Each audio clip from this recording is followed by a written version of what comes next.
to the whole gang, man. To the whole gang. I see y'all in the man. Yeah, it's your boy Justin on the stove. We don't break the news, we just break the news down. It's most definitely Scope gang or no gang or don't bang. Hey, we're gonna stay real over here, man. Big Scope gang. Salute to everybody that watch this video. Make sure y'all like the video, subscribe to the channel, hit the notification bell. I do live streams all the time. It's Scope gang or no gang or don't bang. Salute to everybody that did it. Hold on. I most definitely got some good gas lit up, man. Salute to everybody in the building, man. Is it Sunday night? Yes, it is Sunday night. Salute to the whole gang, man. Salute to the whole gang, man. Salute, gang. Smash that like button, man. Smash that like button. Put some color in my chat, too, man. Turn me up early, man. Turn me up early. I'm finna blaze up, but we got some news to break down. Salute to everybody popping out on me tonight, gang. I want to speak on the whole T Grizzly situation, man. I gotta speak on that, gang. That's a crazy story that's been going on for a while. I know the story is real old, 1920 murder, but some new details have come out, and I'm like, man, we gotta really break this down, man. You know, is T Grizzly getting ready to be arrested for the murder of his manager, former manager? Rest in peace to her. It is rest in peace to her. Crazy situation. I mean, I've looked at a lot of bloggers, break some of it down. I've looked through some of the new stuff. I looked through a lot of the old stuff. And, man, I'm going to say this, man. It most definitely looks suspicious, T Grizzly. I ain't going to lie to you. I'm not here to convict the brother and say he needs to be arrested for the murder of his manager, but does it look a little weird? Yeah, but that's what the internet is putting out. You know what I mean? I want to stick to the facts. That's what I don't want to go off some of the stories the internet are putting out. They saying that he had his aunt pregnant, that his aunt was his manager. We're going to break a lot of that down, gang, because a lot of that shit ain't even true. But salute to everybody in the building, gang. Also, man, I know y'all seen your boy Shannon Sharp, man. Man, the girl, what's her name? Gabriella, the girl who was suing him, man. The young lady was suing him for what, like sexual assault and, you know, a Diddy type case, a Diddy situation.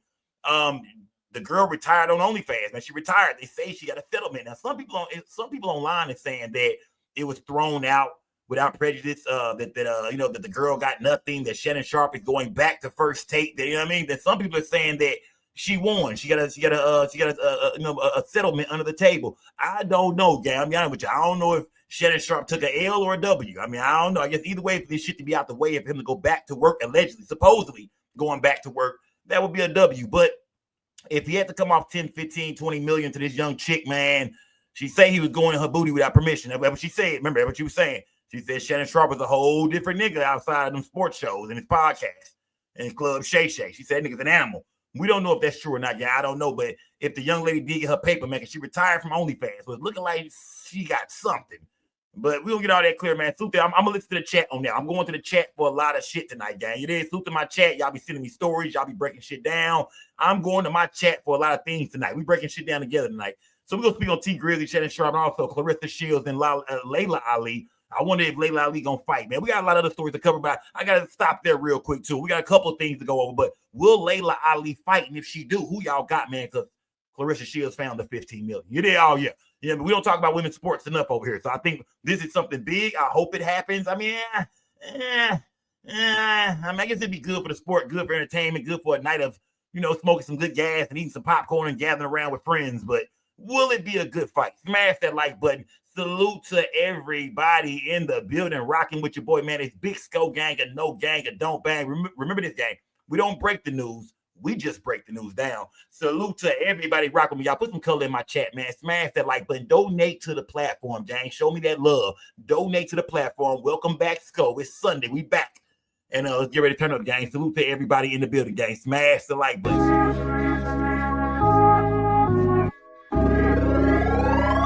Hey, I keep it G at all times. At all times, keep it G at all times. I ain't lying, keep it G, that's all I know. Hustling, flipping dope. Salute to a real G when you see us step in the I keep it G at all times. She with me at all times. All this money in this bitch, oh, can't you see it's all mine? I ain't got no 9 to 5 when you with me, it's all crime. If Frisco bringing the bitches, what you see is all dime. In San Diego with 90 bricks, fly season all on my feet. Rest in peace, my nigga Guapi used to put us on plenty licks. Rest in peace, my nigga Dre, he used to tell us go spend this shit. Go to LA, get some B's, make a box and then send this shit. I've been flipping with Stony C, Us niggas is getting rich. I'm feeling like Jake Prince. Pull up in this step on shit. Clover Jesus, the mob, them the ones that I'm stepping with. Lil Flip put me on, so he the one who I'm repping with. Keep it G at all times. Salute, gang. Salute, man. Get out my goddamn way, like. Get out my way, gang. What I got going on over here, gang? What I got going on? What I got going on, gang? I'm actually under construction, man. My camera's supposed to be turned around the opposite way so y'all can see what's behind me, but I'm still getting some things together, gang. I'm getting some things together, man. Usually my green screen would be on that wall right there, but I'm no green screen go tonight, my nigga. Yeah, no green screen go tonight. I'm giving y'all the real, man. You know, salute to everybody in the building. Y'all smash that like button. What do I sound like, gang? What do I sound like? Smash that like button, man. Man, oh yeah, somebody hit that cash app. Somebody hit that cash app. Let me see what this is. Let me see what this is, man. Straight out the 918. Straight out the 918, my nigga. Straight out the 918. Salute, gang. Salute. Let me see. No, make sure I got none of that boosty crust building up in the side. I ain't like that. I ain't coming here with no boosty crust in the corners of my mouth and shit. Salute to everybody in the building, gang. Y'all turn me up one time, gang. Turn me up. It is Sunday. Like I said, I know you niggas ain't been to church today. I know you niggas ain't been to church. I know you niggas ain't seen the inside of a church house, man. You niggas ain't touched a collection plate, so you might as well donate over here. You did. You might as well donate over here, nigga. You did. You did. Salute, gang. We see that cockroach scope, man. Don't do that to me, gang. Man, don't do that to me, gang. Don't do that to me, man. You did. Don't do that to me, gang. Don't do that to me, nigga. You see a big ass cockroach go by, nigga. I'm gonna smash that nigga. Keep it moving, nigga. Smash that like, baby.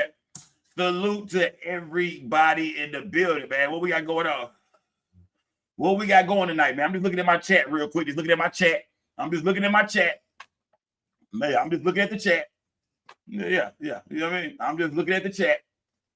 Yeah. I mean, let me see who in this bitch, man. If you in here, throw a no sign up, gang. And make sure y'all smash the like button. I should have 200 likes already, but y'all, I don't know what's going on over here, gang. I be seeing some niggas go live. They be having 300 people in their chat. 180 likes. I'd be like, man, what the? That's half the goddamn chat. What? Man, I'm like, Sko Gang, y'all slacking, man. Sko Gang, y'all slacking on that like button. I'm not gonna lie to y'all, man. Y'all slacking on the like button. I don't know what it is with some of you niggas over here.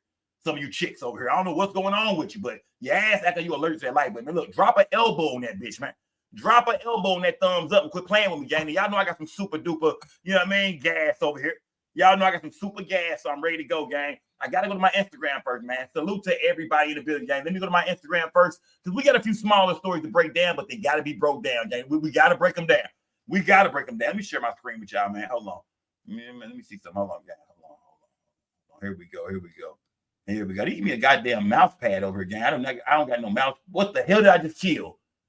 I just killed the whole damn story. What was that? What story was that? What did I just take off? You know what? Maybe that wasn't shit. Maybe that was an empty page. Maybe that was an empty page. Smash the like, maybe that was an empty page. You know, smash the like, but gang. Salute to everybody in the building, gang. Salute. Let me see. Where did I want to go first, gang? Where did I want to go first? Smash that like button, man. If you ain't smashed yet, smash the like button. My guy right here. This is my guy right here, man. Stepping with the big dogs. Turn them up, man. George. My guy, Dante West, man. Y'all remember Dante West, man? Dante West was actually out here in Dallas, man, homeless for a long time. This nigga career went, look at this nigga, man. Damn, Delonte. I thought Mark Cuban had helped him out, got him off the streets, cleaned him up. Look at my man's out here, bro. Look, man. Damn, my man like a zombie, man. Damn, my man look like a zombie out here, dog. My man look like a zombie out here, bro. It's crazy because back in the days, man, I want to say back like 2012 or 13, I used to go to a studio in Dallas called VK Studios, man. Me, Lil Flip, my whole crew used to be at Valley of the King Studios. And I came up there one day, and Dante West was up there back when he played in the NBA. And he was saying he was working on some music. And we was all chilling and shit, chop it up with him and shit. Cool dude. Literally years later, man, this nigga was like on drugs and shit, fucked up, living under bridges. His career was fucked up once he told everybody he fucked LeBron James' mama. Y'all remember that shit? This is the nigga who they said was fucking LeBron James' mama when he played for the Cleveland Cavaliers. This shows you right here, don't fuck with LeBron. I think LeBron, you know what I mean? I think LeBron put something in that nigga weed, man. I think LeBron handed that nigga a spike and drink one night or something. This is the nigga that said allegedly he was fucking on LeBron mama. People were saying that. It was a rumor that this nigga was fucking LeBron James' mom when he played for the Cleveland Cavaliers. Ever since that happened, his career was never the same, bro. Yeah, his career was never the same ever since that happened, bro. You know, you don't fuck with the king mama, my nigga. Real shit, bro. Like, I noticed that. Damn, ever since the rumors came out that he was beaten down. I'm talking about tearing the back off Miss James. That nigga career just went downhill from there, bro. So yeah, I think fucking LeBron James' mama might have been the to his career, nigga. Yeah, I mean, smash that like button, man. It is, yeah. I mean, straight after 9 minutes, he got that Tunchi from Diddy. Smash the like, but Ben Walker, what's good, gang? Salute, man. It is, yeah. Y'all smash the like, but gang. But look at him out there, man. Just look at him out there, dog. Like I said, he used to be a regular nigga getting money, man. Used to be look at this. This could be any of you niggas in my chat right now, man. Cali Dre, pay attention, man. This could be you, my nigga. If this ain't already you. You there? This could be one of you niggas in my chat, man. Here today, gone tomorrow, nigga. Here today, gone tomorrow. Yeah, like, man. I mean, that shit's scary, dog. It's scary how life changes, man. 1 minute you in the NBA, living on top of the world, playing for the Cleveland Cavaliers, playing for the Mavericks. He played for a couple of teams, but you getting a check. You know what I mean? Nigga, you was one of the chosen ones. Man, bro. And nigga look up, and this is you now, bro. This is this nigga now, man. God, tall ass nigga, about 6'5", man, out there in the corner, man, not doing shit, man. 6'5" ass nigga out there, man. God damn, bro. Yeah. This could be one of you niggas in my chat. Smash the like button, man. Salute to Dante West, man. Damn, bro. Nigga out there, who he was, the Jamaicans? No, them niggas sold that boy. Look, he got his money in his hand. He waiting to cop something. He got his money in his hand, fam, waiting to cop something. Yeah, he got his money in his hand, my nigga, ready to cop something, bro. You see the motherfucking money. That's when you know a smoker when you see one. Them niggas he's standing with, they most definitely serving that nigga. They just waiting them cameras to go away. The niggas he's standing with most definitely finna serve that nigga. Yeah, they finna serve this nigga. Look. Oh, yeah, they finna serve that, yeah. Oh, man, that's crazy, bro. Smash that like button. Yeah, that nigga had his money in his hand, bro, ready to smoke, nigga. God damn, bro. Yeah. Damn. Yeah, that's sad as fuck. Bless not stress. That's sad, man. But then let me see. Opioid addiction is something terrible. Said heaven sent. It is. Cali Dre got mental issues, fam. Cali Dre, we don't want to hear that mental issue shit over here. We don't want to hear that, my nigga. Remember, we don't want to hear that. We said no mental issues over here because if you're gonna say he got mental issues, then so do everybody on all the crackheads back in the days. Cali Dre, you remember some crackheads that used to be some bad chicks, I'm sure. Some niggas that was getting money, regular dudes. They start smoking that shit, and next thing you know, they was out of there, fam. So, man, it's all about decision making, my nigga. You did. That nigga was that boy had good comments. He went to college and shit. That nigga did better than all of us in this chat in life at one point in time. This nigga was doing better than all of us. So it's like, no, you make the wrong decision, man. You can't always blame your mental illness. Some niggas just fuck up. Yeah. Did nobody tell you to take the panties off that bitch? What movie was that, gang? Never take the panties off that bitch. What movie was that, man? Y'all niggas don't watch movies like me, man. Never take the panties off that bitch. What movie was that, man? You don't never take the panties off that bitch. What movie was that? There we go. Get rich or die trying. There we go. There we go. You never take the panties off that bitch, nigga. Smash that like button, gang. Smash that like button. Salute to everybody goddamn building, man. Salute, gang. Salute. Let me see. Where was I going next, gang? Gotta go here next. Gotta go here, man. Gotta go here. I know y'all seen this shit, man. This is crazy, bro. Man. Seen this shit. This is crazy, man. Now, remember at the Coldplay concert, man, they showed that a dude got caught cheating with the HR of his department or some shit, the HR at his job at the company he worked for. Rich dude got paper too, man. Him and his side little piece, a little old thing, little granny looking chick up. I don't know. She like she's about 60 something. I don't know. But either way, hey, that's what he was fucking with. And he got caught with her up there, man. And now it's a meme now. Everybody's doing it, man. Everybody's doing the get caught with your side piece challenge. Get caught with your side piece challenge. That nigga wife is never going back to him, fam. After this shit went so viral, her whole family know about it. The kids know about it. Her friends know about it. Her job know about it. Everybody knows that your husband got caught, arms wrapped around a bitch, making love. And the way he was standing there with her, the way he had his arms wrapped around her, they making love. That nigga eating booty and sucking toes. The way he had them arms wrapped around her, fam, that nigga eating booty and sucking toes, bro. Yeah, that nigga licking souls and shit, bro. They was hugged up, so she knew that now this shit is most serious, man. Now everybody's doing their own shit when the camera hit them. Smash that like button, gang. Smash that like button, man. Smash that like button, man. Am I right or wrong, gang? Am I right or wrong? Oh yeah. Well, them two dudes. Hey, man, hold on. Man, I ain't got time for it. Smash that like button, gang. Smash the like button. They bro, it's a wrap for them, dog. When I seen this, I said, oh, yeah, it's over with, bro. I said, it's over with, bro. I said, man, it's over with, bro. It's over, nigga. Y'all have become the laughing stock of the internet, man. You did. Your cheating has went viral, my brother. Yeah, your cheating has went viral, my nigga. Your woman is never, ever coming back to the house, my nigga. Ever, bro. She feels like a laughing stock right now. Like that gas, man. We got most serious stories to get around to, but let's go through all the bullshit, man. Yeah. Any of you niggas out there, anybody been caught like this, gang? I mean, just red-handed, goddamn. Just you and the bitch just hugged the hey. But like I said, man. At the end of the day, man, shit. Hey, man.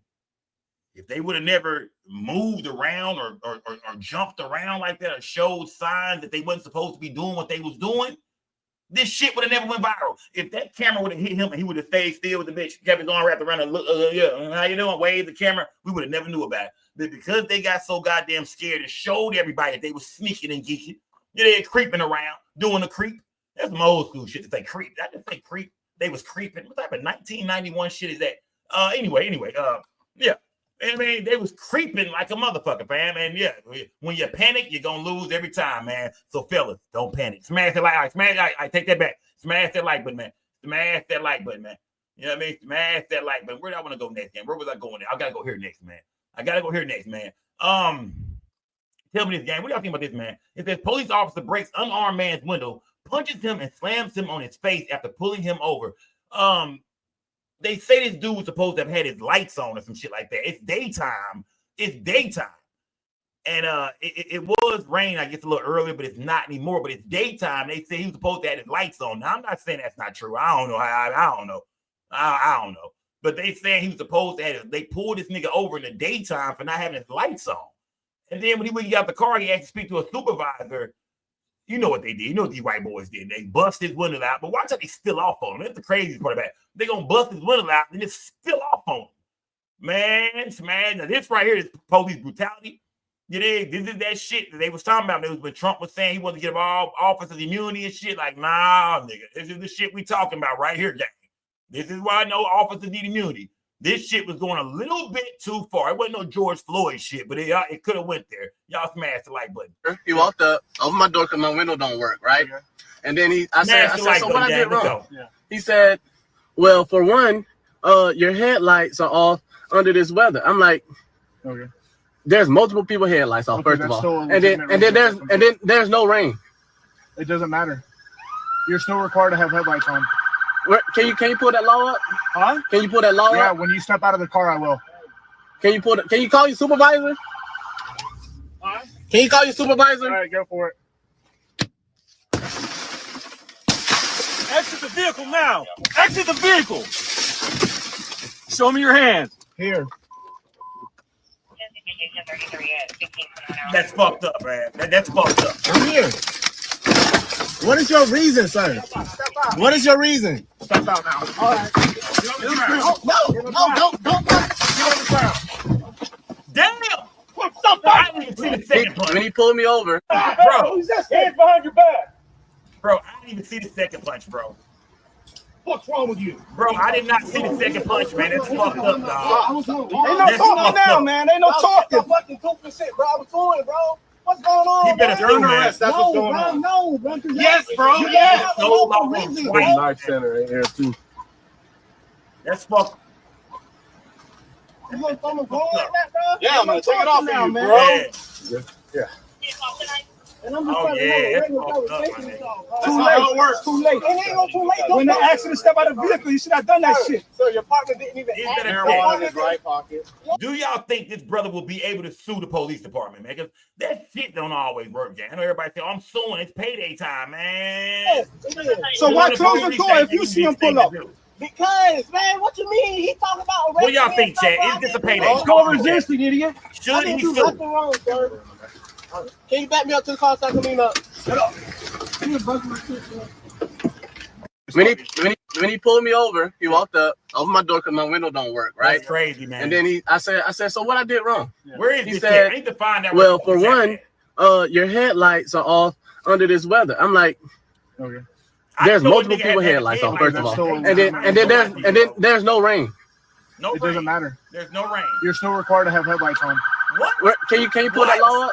Huh? Can you pull that law up? Yeah, when you step out of the car, I will. The white boy back there ready to Can you pull Can you call your supervisor? Who's the white boy ready to bust the window? Can you call your supervisor? All right, go for it. Hey, Faye, watch how this nigga don't flinch though when they bust the window out, nigga. He a G for that nigga. When they bust the window out, this nigga, I don't think this nigga really blink for real, nigga. He a G for that.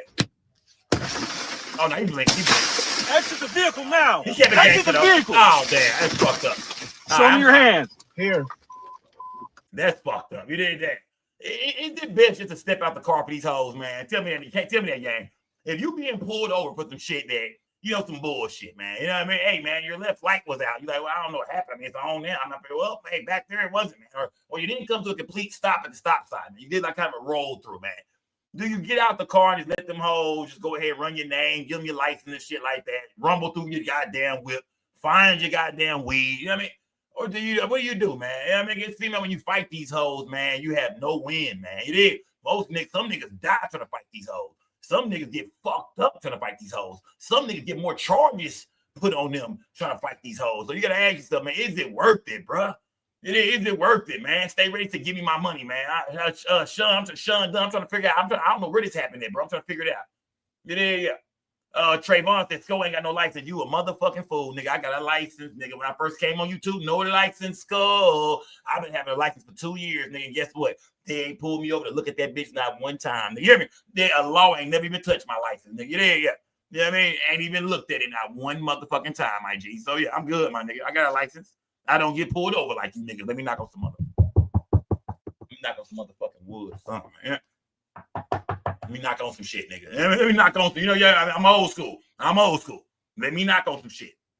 But I ain't been in the back of a police car, y'all, in like shit. I'm be honest with y'all, like 13 years, man. I have not had handcuffs even put on me since like 2013 or some shit like that. Maybe 14, 13, I'm not for sure. But yeah, it's been a while for me, gang. It's been a long time for me. So all you jail ass niggas in this chat, I'm way more gangster than you niggas. Yeah, way more gangster than you niggas. Touch way more them streets than you niggas. But I'm just out the way now, gang. I'm an older guy. I'm out the way now, gang. Yeah, I'm out the way now, goddamn it. Now I'm out the way. Yeah. I already knocked on some wood, T-Ray TV. I knocked on some wood, nigga. Yeah. You know what I mean? Zariah, his going live was a blessing. Yeah, that's only if you get paid, man. You know what I mean? If you don't get paid in these situations, that means the world is watching you get your ass whooped, man. Smash, say you might as well got your ass out the car if you got money for this shit. Smash the like button. Salute to everybody in the building, gang. Let me see. Where was I going next, gang? Where was I going? Let me get up out of here, man. I got to get to the real story. We got to speak on T Grizzly. We got to speak on the fight, Clarissa Shields, Laila Ali. We got to speak on Shannon Sharp. We got a few things to speak on. But first, a sad situation right here. Pulled into an MRI. It said, so sad. Wife of man who died after being sucked into an MRI machine speaks out, says tech gave him access to the room to help her despite him having a 20-pound chain on at the time.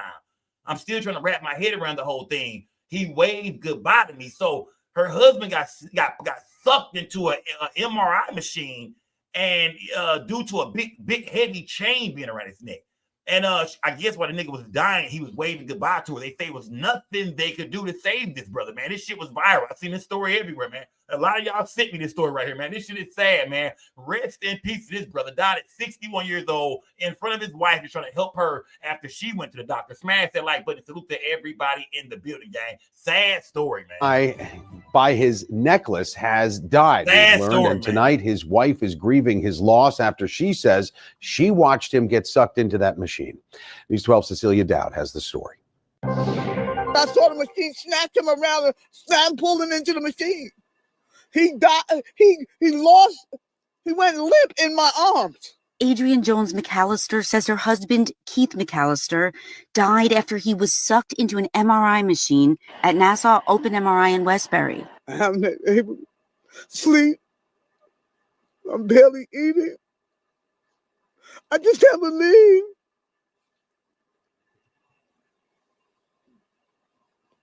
I still trying to wrap my head around the whole thing.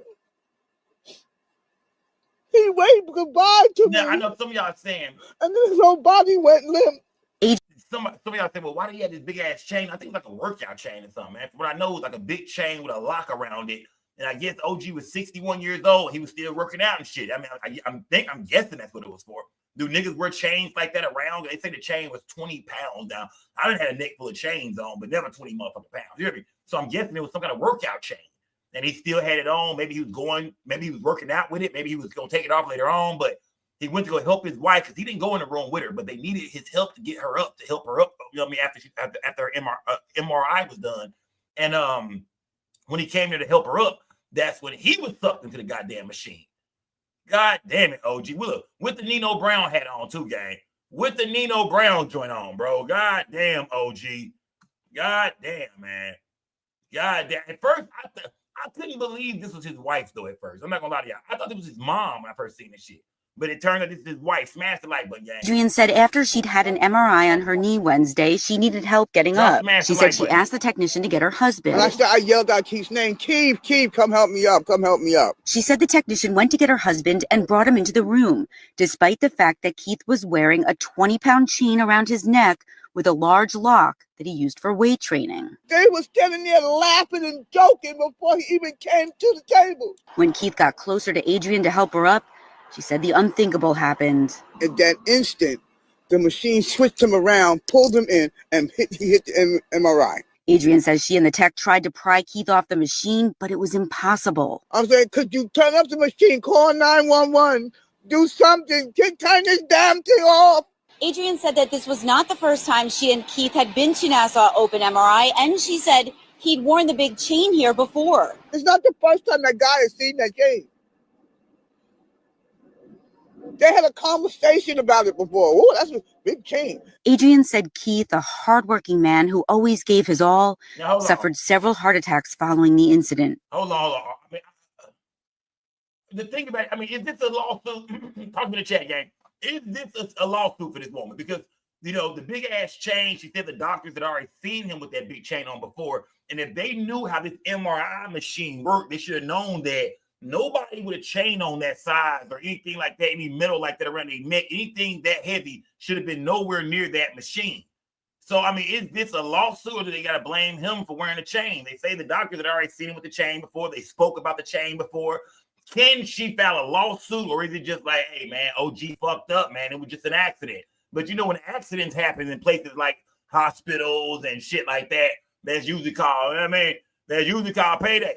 You know, T-Ray say, nah, nigga, that's his fault, my nigga. That's his fault. Some of the chat is saying, yes, it's a lawsuit. Some of the chat is saying, fuck no, Sco. It's that nigga fault, man. You know, 60 years old, running around with a big-ass 20-pound chain on. But they say that's how he worked out. OG, OG must have them strong-ass necks or something. Yeah, OG was trying to get some shoulder muscles. And I don't know what he was up to. OG 61. He ran around with a 20-pound chain on, man. Rest in peace to this brother, though, man. I'm not here to knock him or nothing like that. Rest in peace to him. My condolences go out to his wife. But I'm asking y'all in my chat tonight, is this a lawsuit? Is this grounds to sue the goddamn hospital? Smash that like button, gang. Is this grounds? He was 61 years old. And I loved him so much. Reporting from Hempstead in Nassau County, Cecilia Dowd, News 12. Sad story, man. Sad ass story, man. You know what I mean? Sad story, man. Where was I going next, gang? Where was I going next? I think was I done with Instagram? Was I done with the gram? Gotta go here real quick. Gotta go here, man. Donald Trump is back at it again, gang. Donald Trump threatens to block new Commander Stadium unless the team reverts to the Redskins name. Make Indians great again. This is what Donald Trump had to say about the Washington Redskins. I'm gonna say this. When the Washington Redskins changed their name to Commanders, I didn't like it. Only because I'm a Cowboy fan. We've been dissing them Redskins for so goddamn long. It just sounded funny to say, fuck the Commanders. You know what I mean? It just sounded so funny to say, man, fuck the Commanders, my nigga. I just didn't like it, man. You know what I mean? Y'all know the Super Bowl champs really is this coming up here. Y'all know we're going to the bowl. We ain't got to talk about that. That's another show. We're going to the bowl for sure. Yeah, I didn't like it as the NFL fan, my nigga. I'm gonna be honest with you, my nigga. I didn't like it. Is the Redskins name kind of racist? I never thought about it like that. Is the Indians name racist? The Cleveland Indians, I never really looked at it like that. I guess I never really looked too deep into it. But I'm hearing that the Indian community never liked the shit. They thought that was some bullshit. They always felt like the name the Redskins and the Indians and you know what I mean, shit like that. You know what I mean? What if it came out with a team called the goddamn Let me see the goddamn San Antonio Africans. Well, that would have been racist. The San Antonio Africans. Nigga, you know Africans in San Antonio, nigga. What the fuck is y'all talking about? What if they would have came out with a team called the San Antonio Africans? Africans with African masks on and big ass bamboo sticks and shit.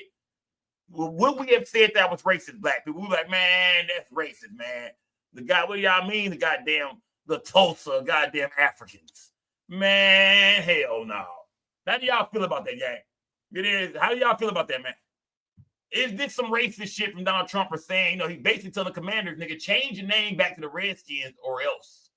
It says, my statement on the Washington Redskins has totally blown up. This is Trump, y'all. He said, my statement on the Washington Redskins has totally blown up, but only in a very positive way. I may put a restriction on them if they don't change the name back to the original Washington Redskins and get rid of the ridiculous moniker Washington Commanders. I won't make a deal for them to build a new stadium in Washington. The team would be much more valuable and the deal would be more exciting for everyone. Cleveland should do the same thing with the Cleveland Indians. The owner of the Cleveland baseball team, Matt Dolan, who is very political, has lost 3 elections in a row because of that ridiculous name change. What he doesn't understand is that if he changed the name back to the Cleveland Indians, he might actually win an election. Indians are being treated very unfairly. Make Indians great again. MIGA. God damn. God damn it. Was that racist, gang? Or is Trump, he got some love for the Indians, man? Was that racist or not? Yes or no, gang? Was that racist? Nigga said make Indians great again. Nigga, you niggas ain't done shit since y'all changed from the Redskins to the Cleveland Indians. You niggas ain't shit. MIGA, nigga, M-I-G-A, MIGA, make Indians great again, nigga, damn. God damn, bro. It's like being the president these days, my nigga. It is. These days, my nigga, it's like more like entertainment. It's like, you know what I mean? I don't know if it was some of these statements Trump put out. This don't be about shit that got to do with the world for real. Like, this is just like some entertainment type shit. Like, you know what I mean? I don't know. Like I said, I don't know. I do. If they changed it back to the Redskins, I don't think us niggas would be upset at all. Yeah, I don't think us niggas would be upset. But at the same time, I do understand where the Indian community is coming from by saying, you know, hey, we don't want the Cleveland Indians, we don't want the Washington Redskins. Yeah, I guess I fucking get it. But being a Cowboy fan, like I said, a real deal Triple D Dallas nigga. You hear me? Shout out to everybody in my chat, and y'all from around the United States in here, man. Ain't just Dallas in here, ain't just Houston. Y'all from everywhere, this bitch. But you know, it's Triple D Dallas, Texas on my end. And, you know, I like saying fuck the Redskins, not the Commanders. So, yeah, if they turn back to the Redskins, I ain't tripping. But if they don't, I do shout out to the Indian community. I ain't got no problem with the Indian community in Oklahoma, the what's it called, the reservations and shit, man. Salute to the Indians, man. Salute to the real Indians. Who are the real Indians, man? I want to ask you that. Who are it's like 2 different kind of Indians. It's like Indians that be on reservations. You got the Indians with the dot in the middle of the head. Who is the real Indians, man? You know what I mean? The India Indians or who are the real Indians? I want to hear niggas like, man, you go to that Indian store, it's funky in the motherfucker, man. Who are the real Indians, man? And shout out to all my Indian partners, man. I got a few Indian partners, man. Shout out to my Indian homies, man. But who are the real Indians, man? Let me know in the chat. Let me know in the chat, man. Pooh Baby said we are. It is. Feathers, not dots, my nigga. No. You got Indians who got the dots. Like the feathers, you got the feathered Indians. You got the Indians who, you know what I mean? The other Indians from India and shit, bro. Come on, man. Y'all keep up, man. Keep up. It is. Keep up, man. Don't know about the Native Americans. All right, salute. Arrow wants the Native Americans are the real ones, not the Indians from India. I mean, I'm just asking a question, guys. There's a lot of different answers in my chat. I'm just asking. Who do y'all consider, like, who are the Indians? Okay. Underground West, I'm black and Cherokee. Quit lying, nigga. Yeah, stop talking to me like I'm one of them hoes, man. Yeah, baby, you know, I got Indian in my family and shit. You know, they got that good hair and shit. Cut it out, my nigga. I didn't ask you none of that shit tonight, man. Get that nigga ass over the timeout, man. Get that nigga ass over the timeout, man. Smash the like button. Get that nigga ass over the timeout ASAP, man. Yeah, I ain't playing none of that shit tonight, my nigga. Smash the like button, gang. And salute to everybody. Good eye. All right, salute to Donald Trump, man. Salute to Trump, man. Raven said Trump got weak ankles. Salute to Raven coming out of nowhere with the Trump diss, out of nowhere. So it said he wrong as fuck. And the whole reason for the name change because it's disrespectful to the ingenuous people. He's a fucktard. Okay. It is that type of shit. Like, yeah, look at it. She's cussing all on them. But this might be getting kicked off Instagram and shit right here, man. I'm telling you right now. I'm starting to see what's going on here. I'm starting to see what's going on here. Smash that like button, gang. Smash that like button, gang. Smash that like button. Yeah. So I'm starting to see what's going on my Instagram. I'm being kicked off Instagram every at least once every 8 months. I'm seeing what's going on there. It's my people. Once again, it's my people. Smash the like button, man. White boy shows up to do a job, man. Black family hires a contractor to do a job. And when he pulls up, oh, you gotta see how he pull up, man. This is the most dumbest. This is the most trailer park trash, goofy ass white boy I've ever seen ever, man. This is the white boy right here. You snatch that sheet off a nigga and off a KKK member, and he's the face underneath it right there. This white boy pulled up to do a job at a black family's home, man. They hired him to do some contracting. And watch and see how this motherfucker pulled up to the job, fam. Like, let's just say he didn't get the job. Let's just say his ass got fired. Hi. You know what? I do apologize. I know you've come from a very long way, but we're going to use someone else. She's upset with the flag. No, I'm beyond upset with the flag. No, you don't need to take it out. You continue to wait till you see the flag, bro. Wait till you see the flag. I cannot pay you for your services. Thank you. Have a good day. Nigga, look at the flag, bro. Watch the flag.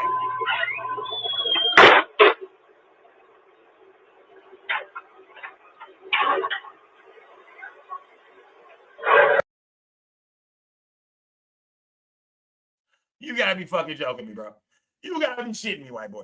You did. I like white boys like that, though. You did. I'm gonna tell you, I always tell y'all that, man. I like white boys like that, man. I ain't gonna lie to y'all, man.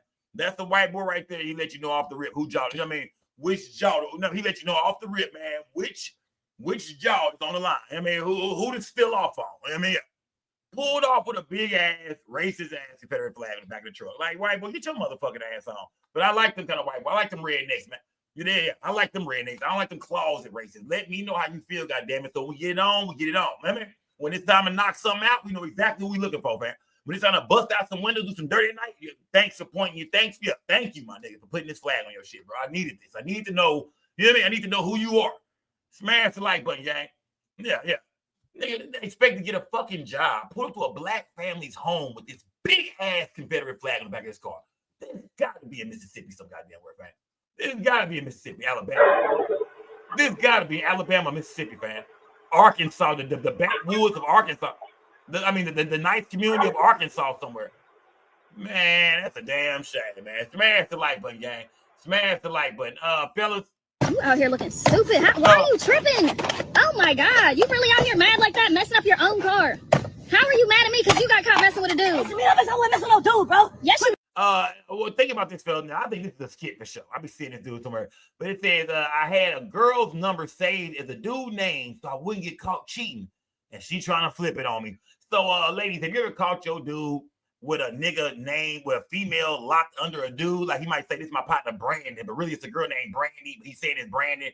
And you get to reading the text and realize, hold up, if this is Brandon, you niggas gay a motherfucker. So he trying to say his girl went through his phone, found that situation going on, but she's sticking to the original story. She nah, nigga, you're gay, nigga. Fuck that, nigga. No, nigga, you're gay, nigga. That's Brandon, nigga. But so now he trying to explain to her, nah, I'm cheating on you with a bitch. Damn. He did that now. All he care about is her knowing I'm getting some pussy, man. Now he begging her to know, baby. I swear to you, I fucked something else. I promise you, it's a bad bitch named Brandy. I'm knocking down. I swear you gotta believe me. I swear. Let me show you her photos, man. Bitch got the best head ever, man. What? How are you mad at me because of that? Look at this dude. What is wrong with him? Smash the like button. You really out here messing up your own car. Messing up your own car. Messing up your own car looking stupid. Because you got caught messing with a dude. That is crazy. You mad at me because of that? He really mad at me. God. You out here looking stupid. Why are you tripping? Oh my God. You really out here mad like that, messing up your own car? How are you mad at me because you got caught messing with a dude? Oh, shit. Oh, bitch, that nigga beat upset because his girl will not believe him that he's smashing something. Baby, I'm telling you, I'm knocking down a badass bitch, man. Her name is Brandy. No, nigga, the name was under Brandon, nigga. I ain't trying to hear that shit. God damn it. There's nothing you can do to prove it either. I mean, the conversation you got in there is just some regular type shit, but you can't prove shit, man. Your girl think you get. You gotta prove to her. You gotta invite Brandy over. And I tell you what, bitch, get in the closet. Tonight is the night, bitch. I'm calling her up. waiting. I want you to peek out the closet at 9 o'clock on the dot. Bitch, have your phone in your hand. Because I'm finna be here wearing that bitch Brandy out in our beds. If you think I'm bullshit. I bet you won't put the ring cam in this bedroom tonight, bitch, and go out of town. You gonna see who Brandy is. Smash that like button, man. Smash that like. You know what, Toy? Lady Beats, I gotta do it one time. You're right, one time. Gay. Because then again, he could have been talking to a nigga named Brandon. Smash that like button, gang. Salute to everybody. Let me get out my Instagram. Man. Gotta go here, gang. Gotta go here, man. Gotta speak on this because I'm a little confused right now, man. Y'all. Y'all help me understand this right here, gang. This is the young lady, what's her name? Gabrielle, the young lady who sued Shannon Sharp, and she put a statement out today. And a lot of people are online saying that Shannon Sharp walked away with a victory. That Shannon Sharp, you know what I mean? He, the lawsuit was thrown out. You know what I mean? Without prejudice, it's over with. It's done. Shannon Sharp is in the clear. He should be back on First Take, maybe tomorrow, maybe next week sometime, or maybe when Stephen A. come back. I think what is it, like in August? Maybe in August he'll be back sometime. You know what I mean? But other people are saying, nah, bro, he actually paid this girl. This girl got about 15, maybe anywhere between $10 and $20 million.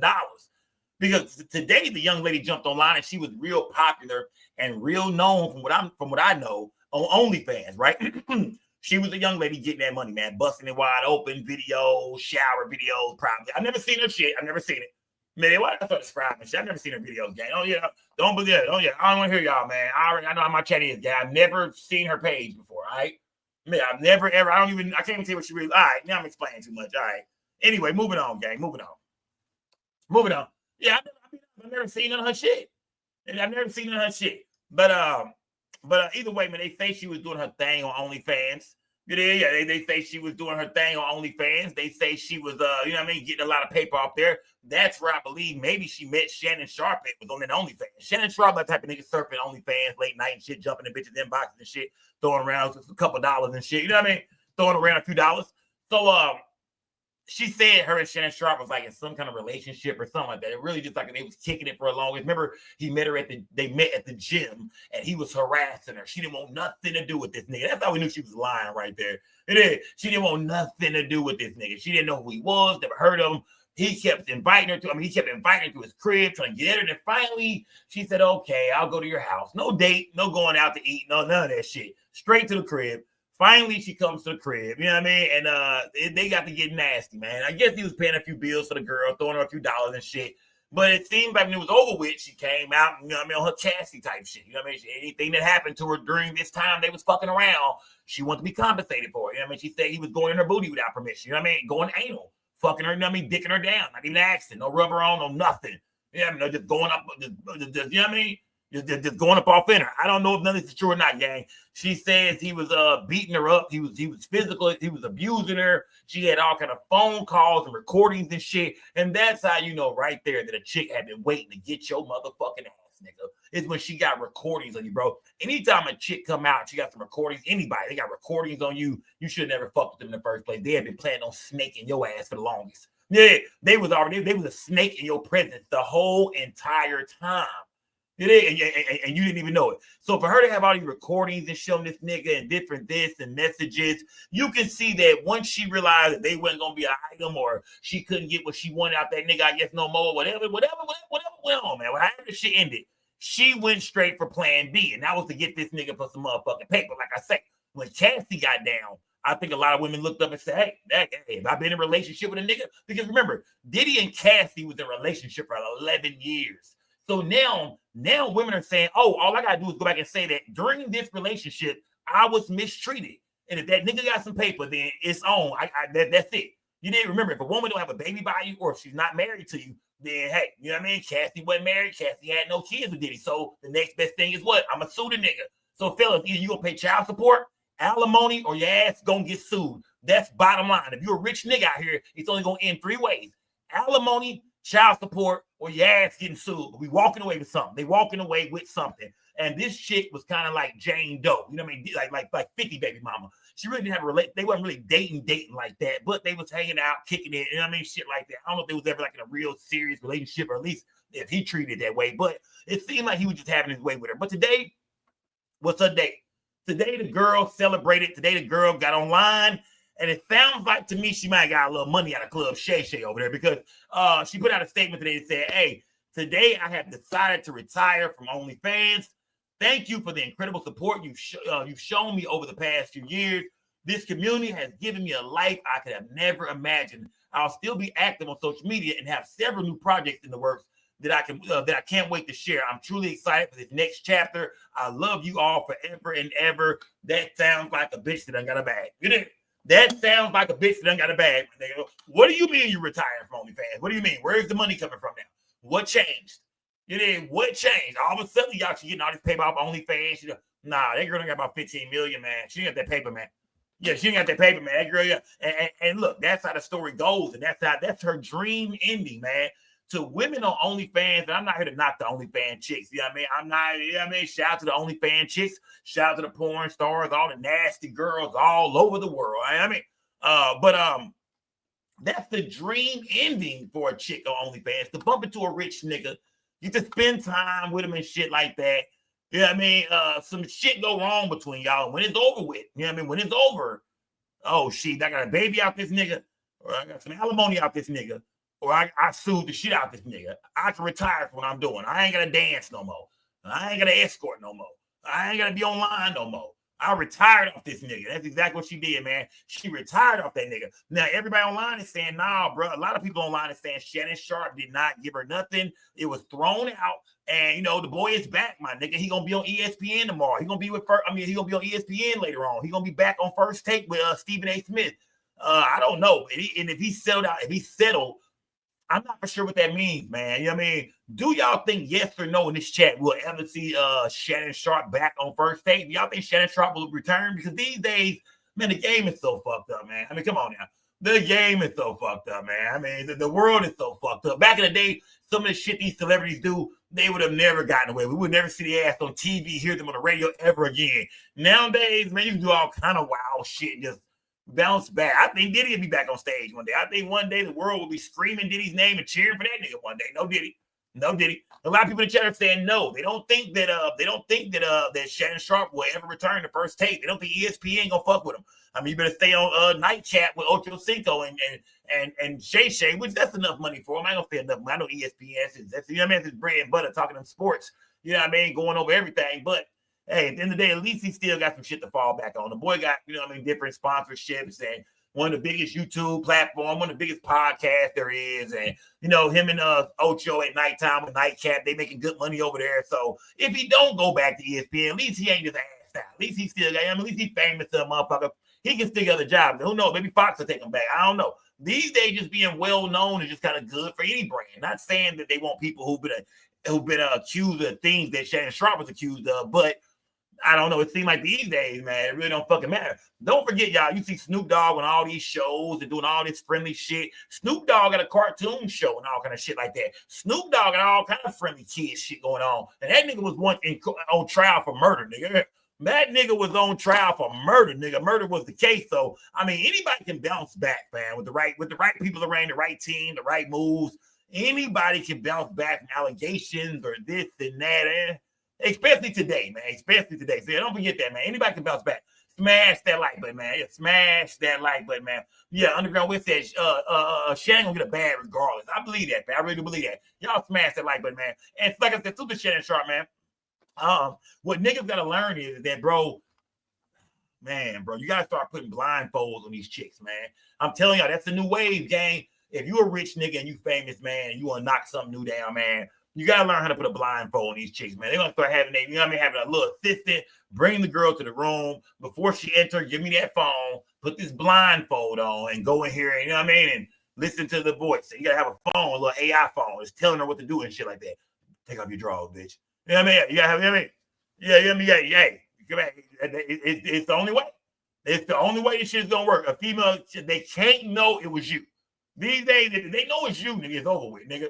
Let LeBron trade some pussy these days. LeBron, man, I hope you got a mean Pornhub game, nigga. I hope when you're not around, I hope when you're not with Savannah, nigga, I hope you got a mean goddamn X videos game. Because, nigga, you can't get no ass, right? I wouldn't trust nothing out there if I'm a nigga like Barack Obama, if I'm a nigga like LeBron James, a nigga, I mean, nigga, oh, no, I ain't trusting nothing, man. I know they waiting to get my bitch ass.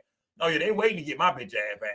They waiting to get me, man. Mike Tyson had the biggest comeback. Cartoons, weed, said Dr. Love. Hey, real shit. Real shit, man. Real shit. I rock with Trump, but truth be told, he shouldn't care about this at all. Oh, that was back then. My bad. Shout out to King Mike, bro. Salute to King Mike, bro. Y'all put some color in this chat, man. Salute to King Mike, bro, man. He said, yeah, he fuck with Trump. But, yeah, Mike Tyson, man. Did Mike Tyson take some ass? I think the world kind of believes so. Man, only because Tyson was crazy. I think we've heard about him when he was a young kid. We heard about Mike Tyson touching on a little kid. Remember that documentary where I think it was his trainer. What was his trainer name? The old white dude. I think it was one of the other trainers. Somebody said that he had touched their little cousin or little sister or something like that when he was young. And we all knew Tyson already had a mental illness. We knew Mike Tyson was fucked up. We knew Tyson was crazy. I'm not saying he did everything. Everybody blamed him up, but it's a good chance that Tyson might have took some ass. I'm not saying he did. I wasn't there. Everything's allegedly. I wasn't there. I did not see it. But I think Tyson bit the bitch on the booty. I ain't gonna lie. Tie you up. I think Tyson bit her on the booty and jumped it off. Tyson said he was full of that cocaine back in the day. He even admitted that he was a goddamn fool. But like you said, he made a comeback. Can Shannon Sharp make a comeback from a simple lawsuit?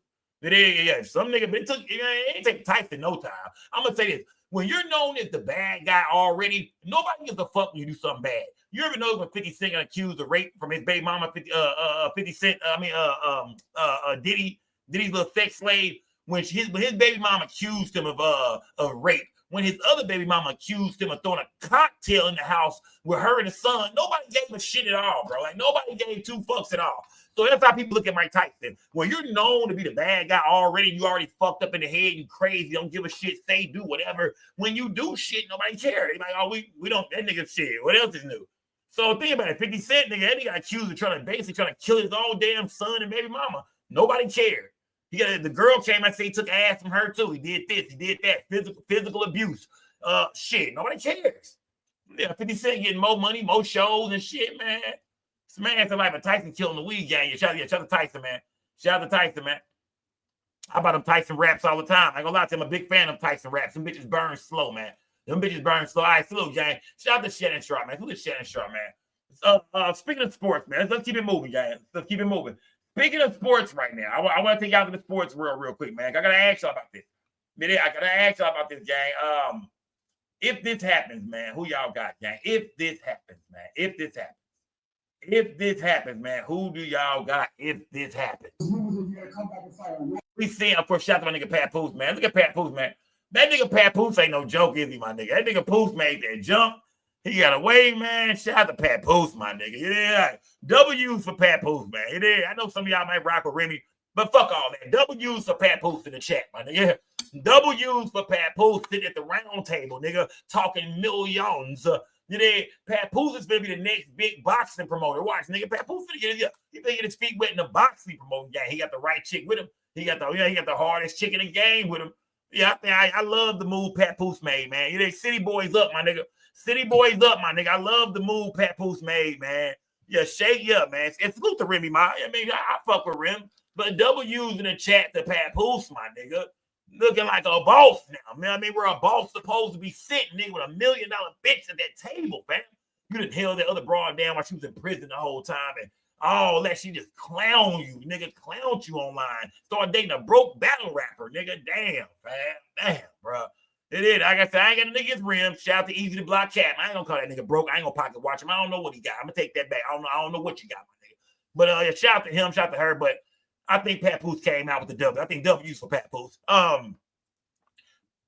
Clarissa Shields wants to fight Laila Ali, and she's been saying it for a long time now. They asked Laila Ali about this a couple of nights ago, and Laila Ali said, hey, look, man, she wanted, Laila Ali is the greatest, she feels like, and she feels like, in order for her to fight Clarissa Shields, in order for her to come out of retirement, after not being active for so long, she gonna need about $15-20 million, 10 to 15 million, she said. Yeah, at least 10 or 15 M's. I don't know if Laila Ali thought nobody was gonna come with the money, or if she knew by saying that somebody would come with the money. I'm not sure which way she's going right now. I don't know if she's gonna fight or not. I don't know if she knew that if I say 15 M's, I get 15 M's. That's how I want to go out. I need some money to go sit down for the rest of my life. You did, even though she got plenty of money, I'm sure. I mean, she looking like shit. Life and never, it won't hurt getting 15 more M's. Or if she thought by saying $15 million that Clarissa Shields and them wouldn't be able to get that, they wouldn't be able to find it. Well, she said it. She said she wanted 15 million. Clarissa Shields said she wanted to fight the girl. She said she would think about it. If she would do it for 15, I'll do it. Well, goddamn, Clarissa Shields found her 15 million, goddamn it. And she found it rather fast, too, man. Some tells me Clarissa Shields want this shit bad to the motherfucking game. Everybody's talking about it. That fight, man. Who y'all got in the fight? Clarissa Shields and Laila Ali. That's what I'm talking about.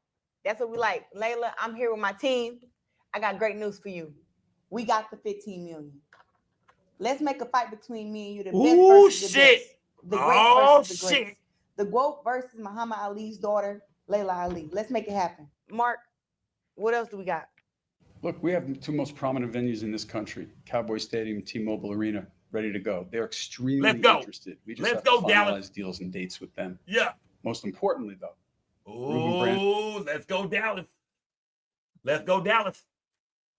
It might go down right here to Triple D, y'all. If this fight goes down, they got the money already. They got the venue already. They done spoke to Jerry Jones already. They say it's going down right here, gang. Yeah, they say if this fight happens, y'all got to bring y'all ass to Triple D for this one. And guess who's going to be in the building that night for show, fan? Oh, if this fight happens, I ain't never went to a woman's boxing fight in my life, goddamn, but I will be there. I will be there for this, goddamn. I will be in the building, gang. It's going to be at the best team in football, man. The best team ever in football, man. They bring it to the best city ever, man. Smash that like button, gang. Shout out to the Team Shields, man, and my nigga Pat Poose. And Win Records, thank you so much for supporting us, because that's what allows us to make this offer. Thank you very much, Mark. Win Records' assignment was to bring forth $15 million. We have the $15 million for Laila. Let's make this fight happen. That's what I'm talking about. So you saying we got the 15 million? Hey, put some color in my chat, gang. What we doing? Put some color in my chat. Now all we need is Laila Ali. Is he gonna make this fight happen or what? You asked for the 15 million and we delivered. Laila, last one at Clarissa Shields. There's rumors that you're gonna come back and fight her. What everybody's talking about it, or in the boxing circle. The rumor that I heard was that I said that unless somebody had 15, 20 million, don't even call me about this. That's all. Turkey has that money. Turkey's gonna set this up. I know it. Unless somebody calls me and says they have it, we're not even gonna have a conversation. I'm not trying to come back and fight, but if someone offered that kind of money, I would actually have to think about it. I'll talk to Turkey tonight. Do I look like I can fight again? Yes, you do. Yeah. I think so too. And you're beautiful too. Thank you. Thank you. The Shields, I want her. I think that's Muhammad Ali's ex-wife right there, right? That's Muhammad Ali's ex-wife who said she wanted to see Clarissa Shields whoop Laila Ali ass. You know what I mean? She looked like a gangster too, man. That woman, I mean, I seen this little interview right here, man. She looked like a gangster. She said she won't Clarissa Shields to whoop Laila Ali. I guess this is one of Muhammad Ali's ex-chicks. I don't know if she was, I think she was a wife, I think at one point in time. Not Layla's mom or nothing like that, but she was a wife. And I guess she don't like some of Muhammad Ali kids. I guess her and Laila might not have always got along. So she said she want to see Clarissa Shields get on goddamn Laila Ali ass. To whoop Laila's ass. And let me show you this. Wait, you gotta tell. You gotta salute to the OG. You want her to salute to the OG. I bet she was bad back in the day, man. Laila's mama's with my husband. I'm payback time. It's payback time. Yeah, I want everybody to know it. Oh, she said that when she was married to Muhammad Ali, Laila mama, he was cheating on her with Laila Ali mama. So she won't pay back. She said when she was married to Muhammad Ali, he left her for Laila Ali mama. So yeah, OG won't pay back. I bet OG was bad back in the day too. You know Muhammad Ali ain't had nothing bad. You know Muhammad Ali had something bad. I bet she was bad back in the day, man. Yeah, I bet she was something bad, dressed like something off Coming to America. Look at her, dressed like something off Coming to America. I bet OG was bad back in the day. You can't just, she still got a little paper over there, man. I mean, yeah. So you know what I mean? That's crazy, man, to see it. Hey, this could be a big fight, man. I would love to see Laila Ali come out of retirement. And the thing about it is Laila Ali is 47 years old. Look good for 47. Don't get it fucked up. Laila Ali is a beautiful 47 years old. Don't get it twisted, nigga. You did. I'm most definitely knocking down Laila Ali tall ass. I'm gonna bend her up. I'm gonna bend her up. All right. Take that last part back. No, yeah, ignore that shit. Where did they even come from? But either way, She's 47. Clarissa Shields is 30 years old, 17-year difference. Clarissa Shields has been active since she was a little girl. She ain't never stopped fighting, man. She ain't never stopped. I mean, she ain't never stopped training, never stopped working out. Even went to the MMA for a little while. Laila Ali has been inactive for like the last 10 years. There's somebody maybe a little better than that. So it's like, I don't know if that's really a good fight, gang. I ain't gonna lie to y'all. Some tell me about a 5th round, Laila Ali might, you know what I mean? She might see where not fighting for a while what it can do to you. You feel me? So I'm really a little nervous for it, gang. I feel like, you know, hey, man, you get in there with that girl and then make past a couple rounds. You get to that 4th, 5th, 6th round, and Clarissa Shields might start to act a fool and show her age. You dig? So, yeah, man, yeah. I mean, yeah, that's like I said, I would love to see it for the sport and for the excitement of the world, and to see Laila Ali go back to the gym and, you know what I mean, girl undefeated and shit like that, whooping ass. I would love to see Laila come back, but if I had to put my money on it, if y'all want to bet, we can do that. I know there's some Ali fans out here. I know some of y'all saying Laila gonna win. So if that fight happens, remember, I'm most definitely lining the bets up, like I did y'all on Tyson and Jake Paul. Don't get it fucked up. I'm taking all bets, but I got my money on goddamn the GOAT. Yeah, I got my money on the GOAT, man. I got my money on the GOAT. Remy Ma better pull a pistol on that bitch. You better pull a pistol on that bitch. I got my money on the GOAT, goddamn. Y'all smash that like, but salute to everybody in the building, man. Yeah. Let me see. Sometimes, bro, I don't know why a whole older boy. I don't know, man. I don't know. Let me see.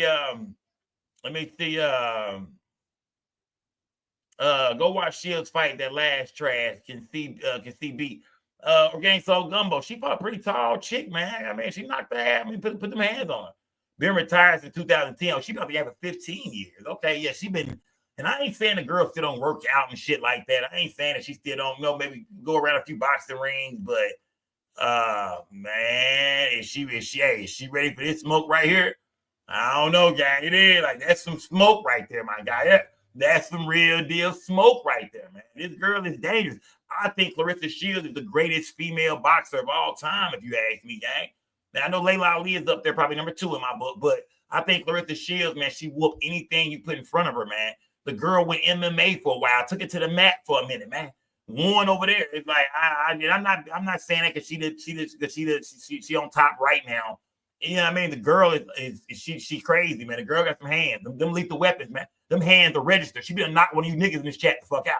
Yeah. She ran across me, of course. I'm gonna weed that shit, probably piece her up. You know what I mean? I don't want to do all that to her. But I mean, I'm different. But yeah, all the rest of you niggas in this chat, she knocking y'all niggas slap the fuck out, man. So yeah, shout out to goddamn Clarissa Shields, man. Salute to Clarissa Shields. Make it off my screen, man. Yeah. But I want to see that fight, man. Yeah. I want to see that fight, man. I want to see that fight. Y'all smash the like button, man. I want to see that fight, man. I want to see that. Yeah. I want to see that, man. And somebody in the chat said she get 15 million, she's not losing. Well, your legacy is on the line for sure because nobody wants that O on their record, man. Nobody wants that O, but somebody O got to go. You know what I'm talking about? Somebody O got to go. And nobody wants that O. Everybody want to go out like Mayweather, man. Everybody want to be Mayweather. You did that 50-0. You have to walk around like you the greatest, nigga. Nobody ever beat me, nigga. Fuck you, nigga. Y'all can't talk boxing with me, nigga. That's what that O mean.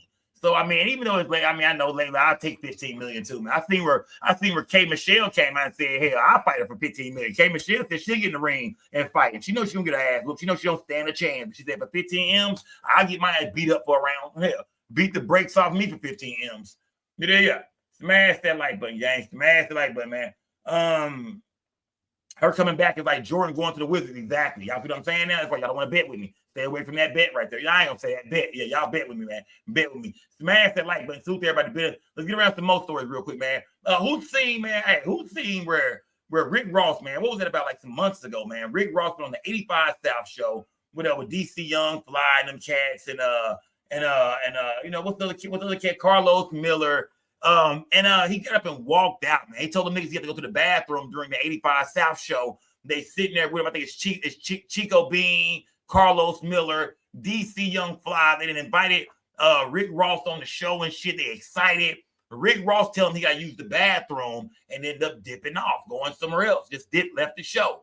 And them niggas laughed about it and kept the show going and shit. You know, I'm kind of embarrassed a little bit, but hey, they got jokes. They kept that motherfucker rolling, kept the show going. Rick just dipped, never said shit.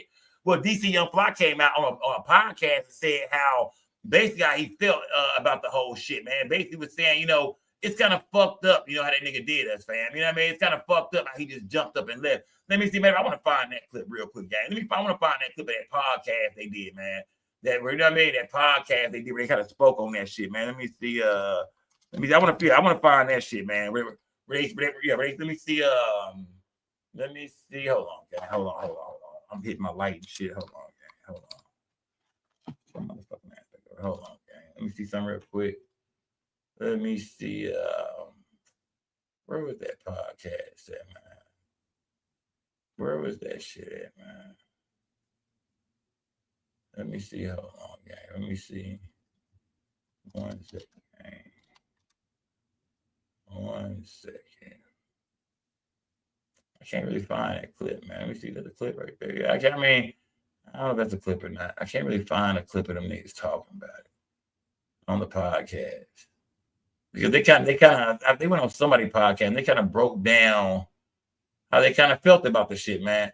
And they was saying, it was fucked up how he did it, my nigga. Like, that shit was, that was fucked up, bro.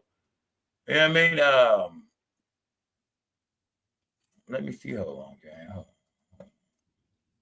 You know what? Fuck it. I just run it from here. Anyway, they did a podcast where they spoke on it, man.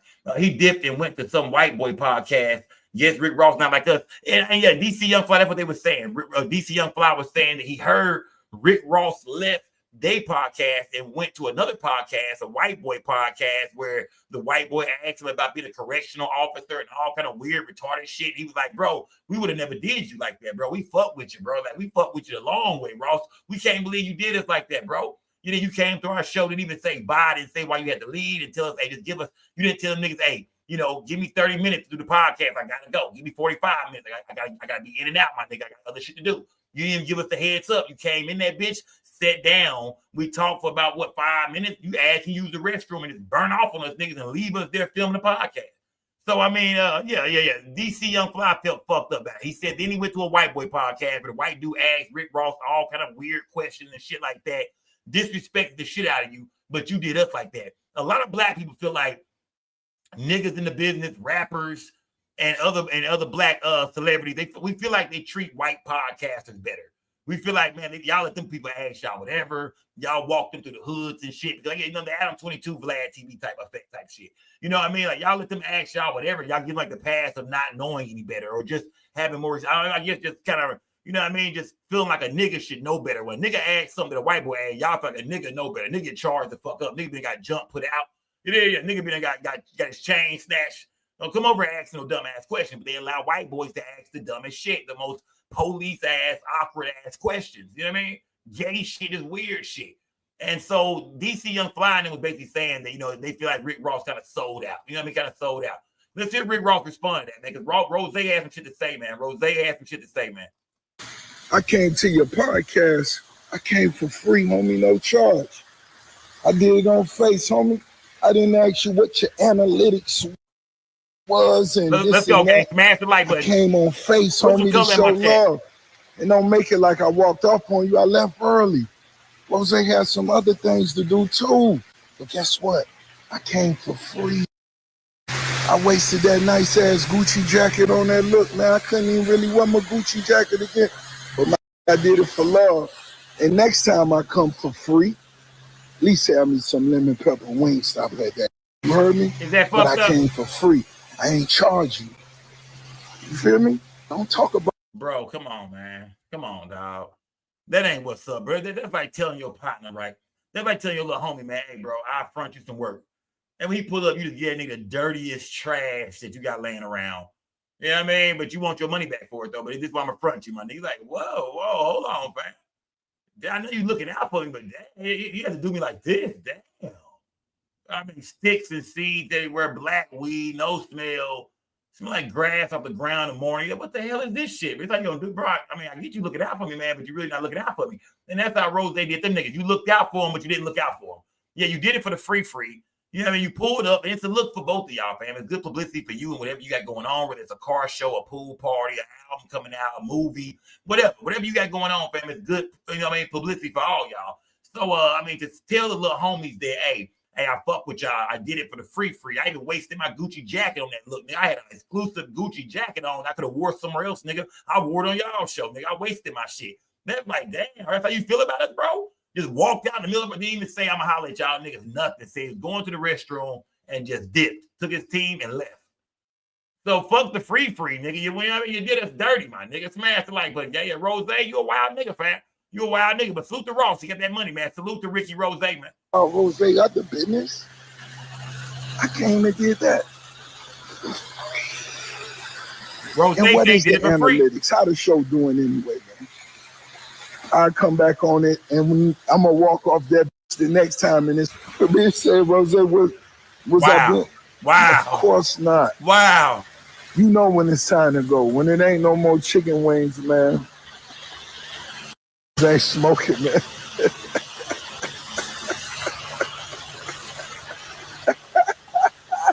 And August 2nd is perfect timing for that Ricky Rose pool party. Get your tickets, man. Come to the promised land. Come to the White House. Come to the big crib. Come to the Ricky Rose estate. You feel me? This nigga stunned on you, nigga, man. Come to the Ricky Rose estate. This is what he do. August 2nd for the pool party. You know what I'm saying? I'm going to DM my DC Young Fly. Tell him come out there. You know what I'm saying? You feel me? Shit gonna be a vibe. August 2nd, hosted by DC Young Fly. All my real young hustlers, the real lives. On your rise to the top, don't nobody owe you nothing. The world owes you nothing. Do y'all agree with Rose, man? Do y'all agree with Rose? Rose is saying, nigga, the world, like he done spent the whole shit on that nigga. Like, bro, it's all business, nigga. Quit crying, little nigga. I did it for free, nigga. Who cares I stayed for 5, 10, 15 minutes? Nigga, I did it for free, nigga. The world don't owe you nigga shit. Yeah, I did it for free, nigga. Yeah, y'all niggas a couple clips. Yeah, you niggas a little time, a little FaceTime, nigga. But I did my nigga. I took my Gucci jacket. I went somewhere else, nigga. I had another podcast to do. The white boy over there was paying. And I don't know if the white boy paid or not. I don't know.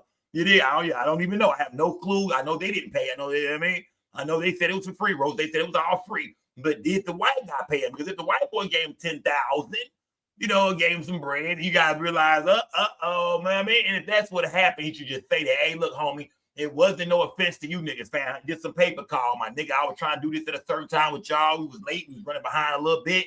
Hey, I gave y'all what I could. But just by dipping and not saying that is the disrespectful part. If you would tell me, I gotta go, fam. You know what I mean? I gave y'all what I gave y'all. I'm gonna catch up with y'all niggas another time. That still would have been all right, damn, fam. But okay, at least he hollered at us. It is what it is. I mean, we got the wing stop back there, fam. I'm good, fam. I'm good. Bet. But just to walk out. It's like, damn, what do you do the next time you see us, nigga? Like, next time we see each other, what should we say to each other? It's gonna be awkward to them up crickets and shit, nigga. Like, what's good, nigga? What's good, nigga? Damn. Rose is telling them niggas right now, the world don't owe 85 South shit, nigga. Nothing. You get what you earn, and anything else that fall on your lap, just consider it a blessing and send that up to the Most High. But for the real ones that won't quit and want to know why shit take longer than it do, always remember that, man. Remain solid and keep hustling, because that double back round, that third time round, that fourth time round, that's when shit really get lovely, and you got to think long term. Big boy talk, biggest. Rose. This is big homie. First of all, this is DC Young Fly. He seen what Rick Ross said in the swimming pool. He watched Rick Ross live. He seen it. And this is him responding to Rick Ross. First of all, it love. Second of all, I got to call a spade when it's a spade. You say you did it for free. Everybody do it for free, Rose. You ain't the only. Poose did it for free. T.I. do it for free. Busta Rhymes did it for free. Snoop Dogg did it for free. Everybody who sat on that couch do it for free. Now, that wasn't the biggest moment. Now, that's one of the viral moments, but Poose episode 8 million. Got Country Wayne shit like 6-7 million. Like, we do numbers, we do analytics. Our analytics, we was the biggest before you came, and we was the biggest afterwards. So you always got room to come back to be on the biggest podcast in the world, correct? You dig what I'm saying? But when you call a spade, it get hot. And where you gotta go to cool off? I'm going to talk to my little homie DC in the pool because it's hot. I got to get in the pool because it's too hot. outside. And August 2nd, y'all make sure y'all go to his pool party. Because I'm not gonna be there. But you said I was gonna be there, Ross. But that's false advertising. I didn't say give me a check, but get the free promo because we family. Push up to his pool party. Y'all push up because I'm gonna be in Philadelphia telling these jokes. But everybody can get some money. Push up to the pool party. But Ross, don't do that. And the jacket, you wore the jacket for no reason. Well, let me buy that Gucci jacket up off you then. So I can tell my son, I bought this from a who left. He said that he wore it for no reason. It was a waste. So since we didn't pay you, I'm going to pay you for the Gucci jacket. Because if I give you some money, I'm going to want something. Give me that jacket. Since you want some money. But you know we love you. Push up again. And you said something about the wings. Make sure we had the wings. If your ass would have stayed, you would have knew we had 200 of them goddamn Wingstop. They was in the back. You remember when you went to the back, the bathroom, you just left? It was 200 Wingstop wings. In fact, lemon pepper. We knew you were going to with it, but you didn't eat it. And we respect when that shit to do, bro. Just tell us as soon as you come in, hey, little homies, I got an hour. We're going to try to get you in. Man, we're going to try to get you in about 45 minutes so you can make it to your next destination. Don't pull up and like you doing us a favor. And then just leave her without saying something. Just say something so we can know what's going on, gang. We ain't tripping. We'll push back up. Your team, we called your team. We called the person who we called when you was on the way. Guess what they said? We don't know where he going. Well, fuck you too, motor culture. So, Rouse, get at the pool and give me a call. So we can... So I think, look. We can get it together. I love you, big homie. We are every day I'm hustling. Oh shit.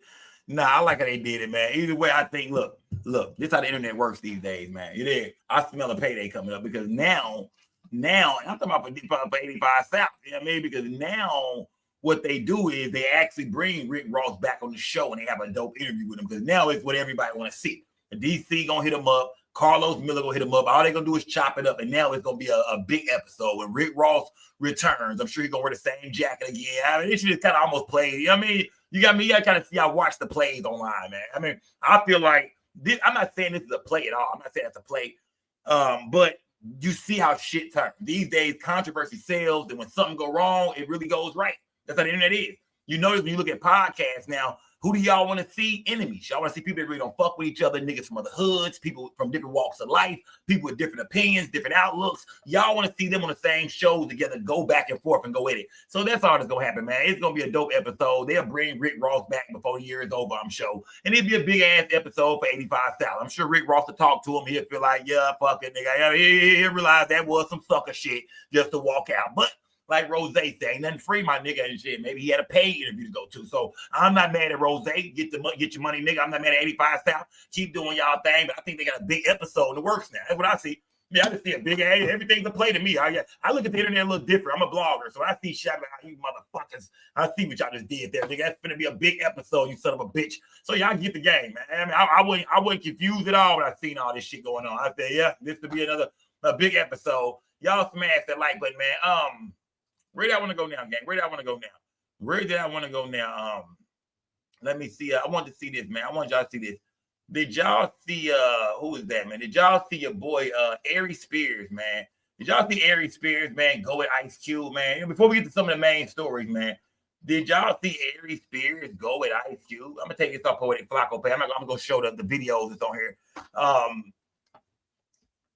You know, Big Boy in the morning. Y'all know Big Boy. Big Boy was doing a podcast, and he had Ari Spears on there, and he was asking Ari Spears about some of the top lyrical rappers. And Ari Spears is a New York nigga. He threw nothing but New York niggas in the mix. They didn't name nobody from the South, from the West, none of that shit. And then they brought up Ice Cube. Somebody brought up Ice Cube and said Ice Cube was, I think it was Big Boy who said Ice Cube was one of his top favorite lyricists of all time. And let me see. Hold on, gang. Hold on, real quick, gang. Hold on. And let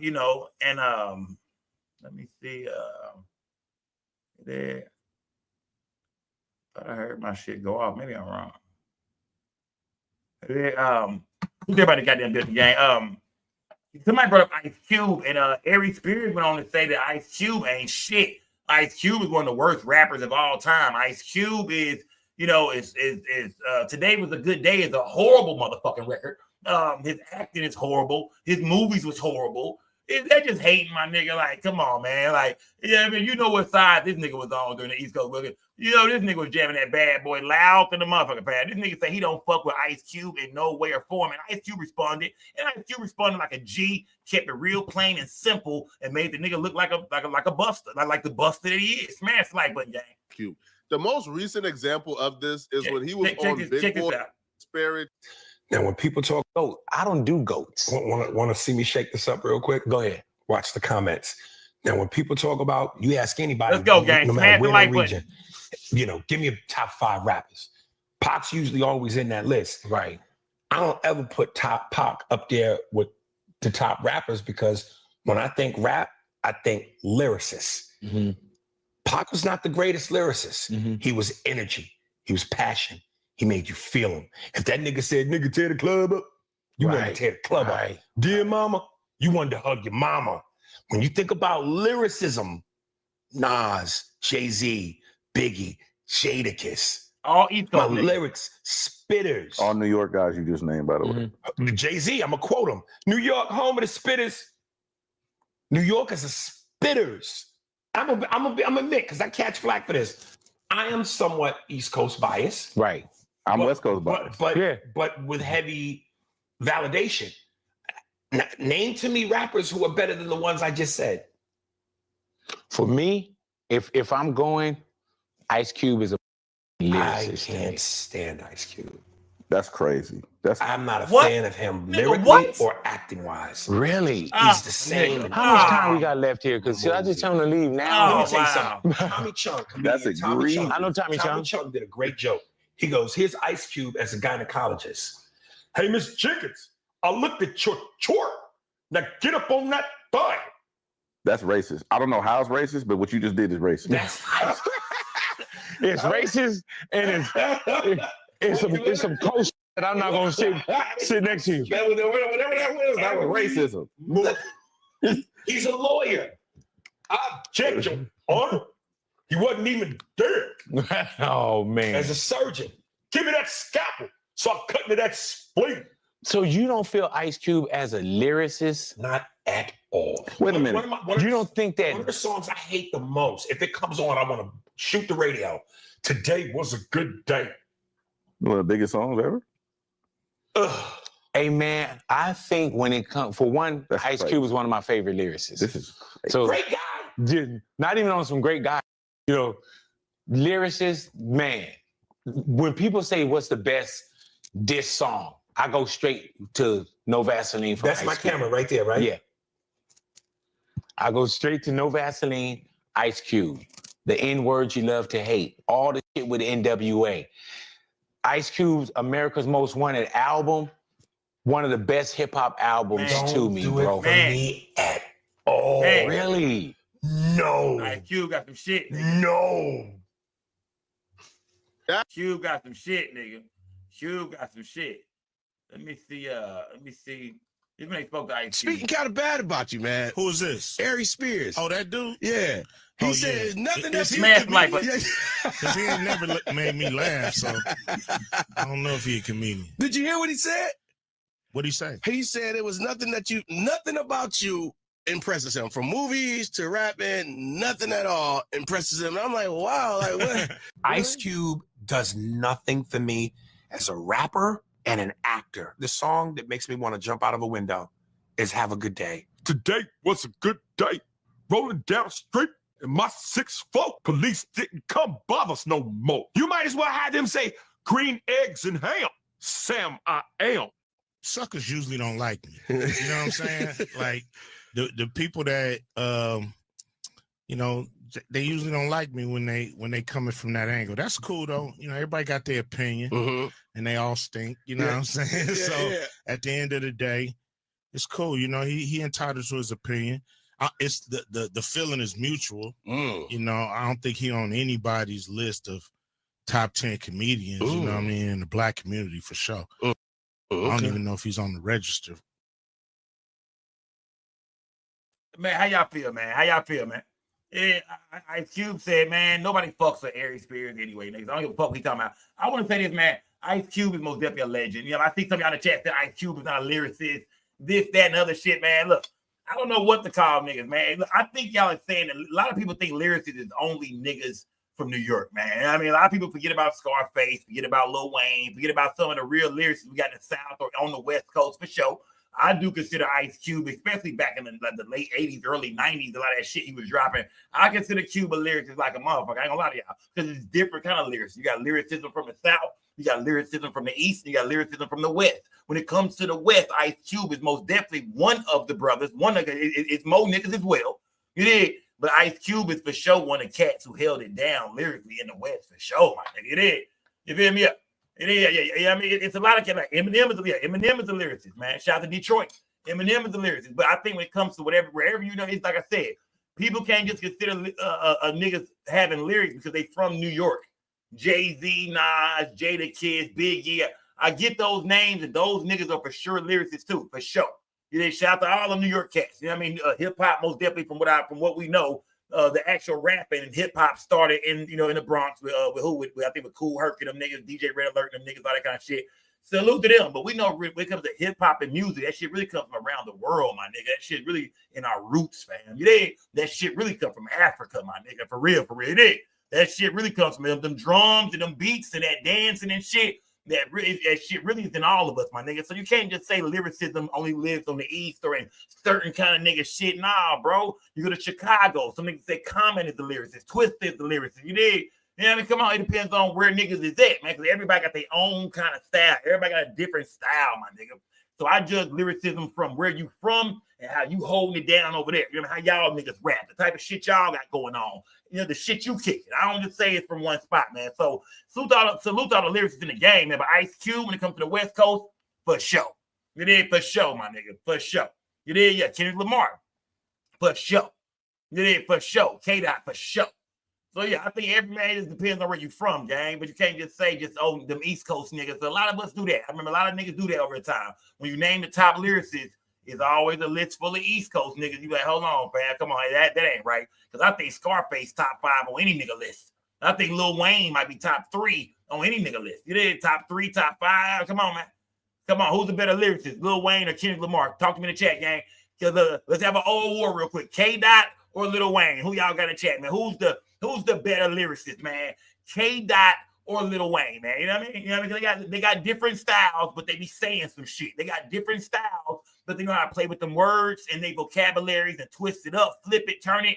Who's the better lyricist to y'all in my chat? K-Dot or Lil Wayne? Talk to me, chat. Talk to me, chat. Kendrick Lamar or Lil Wayne? Who y'all got, gang? Who y'all got? Don't worry that bullshit. Yeah, man, come on, B-Wick. Nah, nigga, I get it. I get they ball, but who you got? You have to roll the dice on one up. Who you going with? Who you going with? I see a lot of Lil Waynes in this chat, man. I see a lot of Waynes in this bitch. I'm not gonna lie, I see a lot of Waynes in this. So, but either way, man, like I said, lyricism, fuck what Aries Spears is talking about. And ever since Aries Spears did that little joke with him and Tiffany Haddish, where he had that little boy in the bathtub and he was the creepy Bill Cosby uncle and shit. He ain't been shit since, man. The nigga got 2 black eyes. We don't never see him in no movies and nothing. So what does he do now? He go around from podcast to podcast hating. But I ain't mad at that nigga. I like some drama. I like some bullshit every now and then. So salute to Aries Spears as well, man. They keep doing your thing on these shows. Keep going on podcasts, saying wild ass shit. Because you got to understand, sometimes niggas be trolling for attention, man. And that's the new thing to do. Say the wildest, out of line shit you can so to go viral and people like me and other bloggers will post about you, make videos about you, lives about you. So I think he might have been trolling a little bit. Ice Cube, really, Today Was a Good Day is the worst song we ever heard. Come on, fam. That nigga, he better be trolling. If you ain't trolling, you're not a hip-hop head at all, my nigga. Smash that like button, man. It is. Smash that like button, man. I seen a lot of hold on. Put Lou Vega in timeout real quick, man. You thought I didn't catch that shit? Put Lou Vega ass in timeout real quick. Update, time to do an update, gang. Y'all smash that like button. Who got time? Before we get to the T Grizzly story, man. Who got time for an update real quick, man? Gotta go into an update, man. Gotta spin the block, y'all, and go right back to Milwaukee real quick, where the 7-year-old little boy was kidnapped, man. And the guy, what's his name? What was the guy's name, man? Corey Williams. He had his first court appearance, man. And check this out, man. We know the full story now. We know what happened. We know that 3 dudes, a 14-year-old and 2 grown-ass men. The 14-year-old came up with a plan from what they say to rob the little boy's mom. And when they couldn't find the little boy's mom and get this $100,000 in jewelry from her, they said we're going to kidnap her baby daddy or her son, whoever we get our hands on, you know what I mean, for ransom to get this money and this jewelry out this woman. So with everybody being in custody now with the case moving forward, Corey Williams had a court date. This is how the shit went, man. These niggas make some time. Yeah, these niggas, man, get them niggas at least a 15, 20 piece for this. A kidnapping, man. Get them about 30 years for this shit, bro. I mean, a kidnapping, my nigga. Y'all snatched the little kid up, bro. Really. Y'all would have snatched that grown, scary ass nigga. That would have been one thing. It is, but y'all snatched a baby up, bro. Yeah, lock these niggas the fuck up, man. Is a plan to rob a well-known drug dealer that evolved into a high-profile kidnapping. Today, one of the men accused in that plot makes his first court appearance. Fox 6's Bria Jones is in the newsroom with his response when the court commissioner said there may have been plans to harm the boy.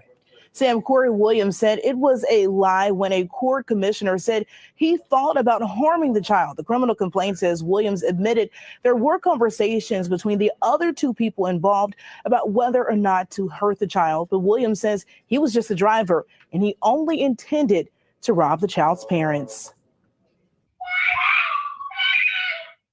A week after, a 7-year-old boy cried out for his father in the hands of his masked and armed abductor. 25-year-old Corey Williams, one of his accused kidnappers, is taking a deep sigh. Williams is charged with kidnapping and taking hostages in connection to the kidnapping at 61st and Houston that prompted an Amber Alert last week. The evidence against you is you. You pretty much admitted to everything. Williams told detectives the initial plan was for him, a 14-year-old, and another person to rob the boy's mother, Siobhan Williams. She's currently in custody, but no charges have been released. According to the criminal complaint, Williams said SW is a well-known drug dealer and flaunted money, and that he had seen her with bricks of drugs during FaceTime calls. When she wasn't home, they went to rob the boy's father at his house. Surveillance video shows dad running in the house and the alleged kidnapper carrying the child away. Court records show the trio demanded $100,000 and jewelry from the boy's mother. I still want to whoop the dad, man. I ain't gonna lie. I still want to knock that ass out. To the police is that when the mother did not meet you guys to pay the ransom, for a little while, you thought about hurting that kid. Those are your words in the criminal complaint. That's a lie. Okay, well, it's on tape. And we'll find out if it's a lie or not. Clearly, y'all didn't watch it then. Okay, all right. So he's saying now it's all a lie. He's saying he didn't admit to none of that shit. He's saying he did not admit to wanting to hurt the little boy after they could not get the ransom money. We talked about that movie Paid in Full, gang. You know what I mean? We talked about it. We was like, there's some Paid in Full shit going on here. They actually thought about, remember, on the movie Paid in Full, or better yet, in real life. With Rich Porter and Alpo and, you know what I mean, AZ. We know the nephew was kidnapped. Rich nephew was kidnapped, and they cut the little nigga finger off, hid it in a McDonald's or some shit like that. The family wouldn't found it, and you know they wanted like $250,000, $300,000 from Rich Porter, some shit like that. And we always compared this story to that. Good thing that didn't fucking happen. You know what I mean? That's the only thing we can pray about with this story. I mean, be glad about it. They didn't hurt the little boy. He made it home, man. That's a blessing, man. He made it home. They didn't hurt him, but they thought about it. And they just reminded that nigga that, hey, we have a recording of you admitting to all this shit. He must have been on them pills or something. He must have been that dope when he was confessing. Because now he's saying he don't remember saying shit like that. They said we got it on recording. You said if y'all could not get the ransom money, that y'all at one point in time was seriously thinking about hurting this little boy, doing something to his ass. And now he's saying, nah, he done woke the fuck up now. He done sobered up now. He realized, oh, hell nah, nigga. I didn't say that, nigga. Nah, take that back. Smash the light. You thought about hurting that kid. Those are your words in the criminal complaint. That's a lie. Okay, well, it's on tape.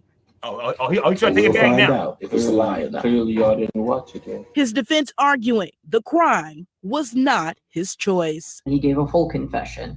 He spoke about the other individuals who were there, indicated that he did not have the intent to kidnap this child. He was essentially the driver of the vehicle. The child was found safe at Williams' home the next day. He was released to CPS. A 14-year-old and 38-year-old have also been arrested due to Williams' criminal history. His bond was set at $100,000 cash. Sam? Bria Jones live in the newsroom for us. Thanks. Okay, they said cash. They did say cash. Allegedly started as a plan to rob Jones's. All right. Smash that like button, gang. Yeah, them niggas ain't going nowhere, man. But to know that a 14-year-old put this whole play together, they just made the story look like some Three Stooges shit. I didn't take the story serious no more at all because the little boy had been found safe. He at the crib. We seen his daddy run off like a bitch. We seen his uncle shooting at cars that had nothing to do with nothing. People that were trying to help find his nephew and shit. It is the mama ended up being a king. But in most cases, it be the dude and shit. I ain't saying women ain't no women hustlers, the king or queen pins out there. That shit exists for real. It's women out there getting money. But it's just crazy to see in this story that everything was just backwards. The baby daddy wasn't getting the money. The baby mama was the drug kingpin. They trying to get paper off her. They'll kidnap him. Usually you kidnap a nigga bitch because he got the money. No, they kidnapping the baby daddy. You know what I mean? They trying to kidnap the baby daddy, nigga. Get your whole ass over here, nigga. Your girl got that paper over there. It's just unheard of. It's unheard of. Then the uncle shooting at nobody. He didn't hit nothing at all. The daddy running the house, leave his son on the porch. We found out a 14-year-old put the whole play together. This shit just turned into a Tubi movie that goddamn fast, bro. Worst story ever, my nigga. No, this shit got goofy real fast, bro. I don't even look at it serious no more. At first, I was like, what? It's a 14-year-old put this shit together. Oh, he got to get ready for the 9th grade next year. That little nigga get ready for high school. He's going to be a freshman next year. He put this shit together. Of course it went wrong, nigga. Y'all done snatched that baby up, man. Y'all fucked up, nigga. Y'all fucked up. Smash that like button, gang. But yeah, any more updates on that story, man? Shit, they bring the other nigga to court. We'll break it down, gang. We'll break it down. Let me see. Where did I want to go next, gang? Where did I want to go next? You know what? I wanted to speak on the T Grizzly situation, gang. Oh man, yeah. I wanted to speak on the T Grizzly situation only because you know a lot of people are talking about it, gang. You know what I mean? And you know, people are really saying that they feel like T Grizzly had his own manager backdoor. Now, a lot of people think this woman was his auntie because he called her auntie, but this woman is not actually his auntie. He's not blood related to the woman who's his manager at all. I'm guessing maybe she was like somebody he met in the business or somebody, you know what I mean, a friend of the family. I'm not sure exactly how he linked up with her, but I know that this woman she was managing a couple other cats too. I forgot who it was. Another Detroit rapper she was managing. I forgot who the fuck it was, man. Put that nigga name in the chat, man. I forgot his name, man. And he had a couple tracks out. Sada Baby, yeah, Sada Baby. I think it was Sada Baby and somebody else. But people then start saying that he was having sex with this woman, that she was pregnant by this nigga. Now, I think she was like 41 years old when she died. I'm not for sure if she was pregnant or not. I haven't seen anything else that said she was pregnant. I didn't hear about the autopsy coming out and the woman was pregnant. If I missed that part, I'm leaning on my chat tonight to help me break this shit down, man. Do y'all believe that T Grizzly set his own goddamn manager up to get smoked? They say the young man, I think an OTF member who ended up killing his auntie, who got arrested for it, his own trial now.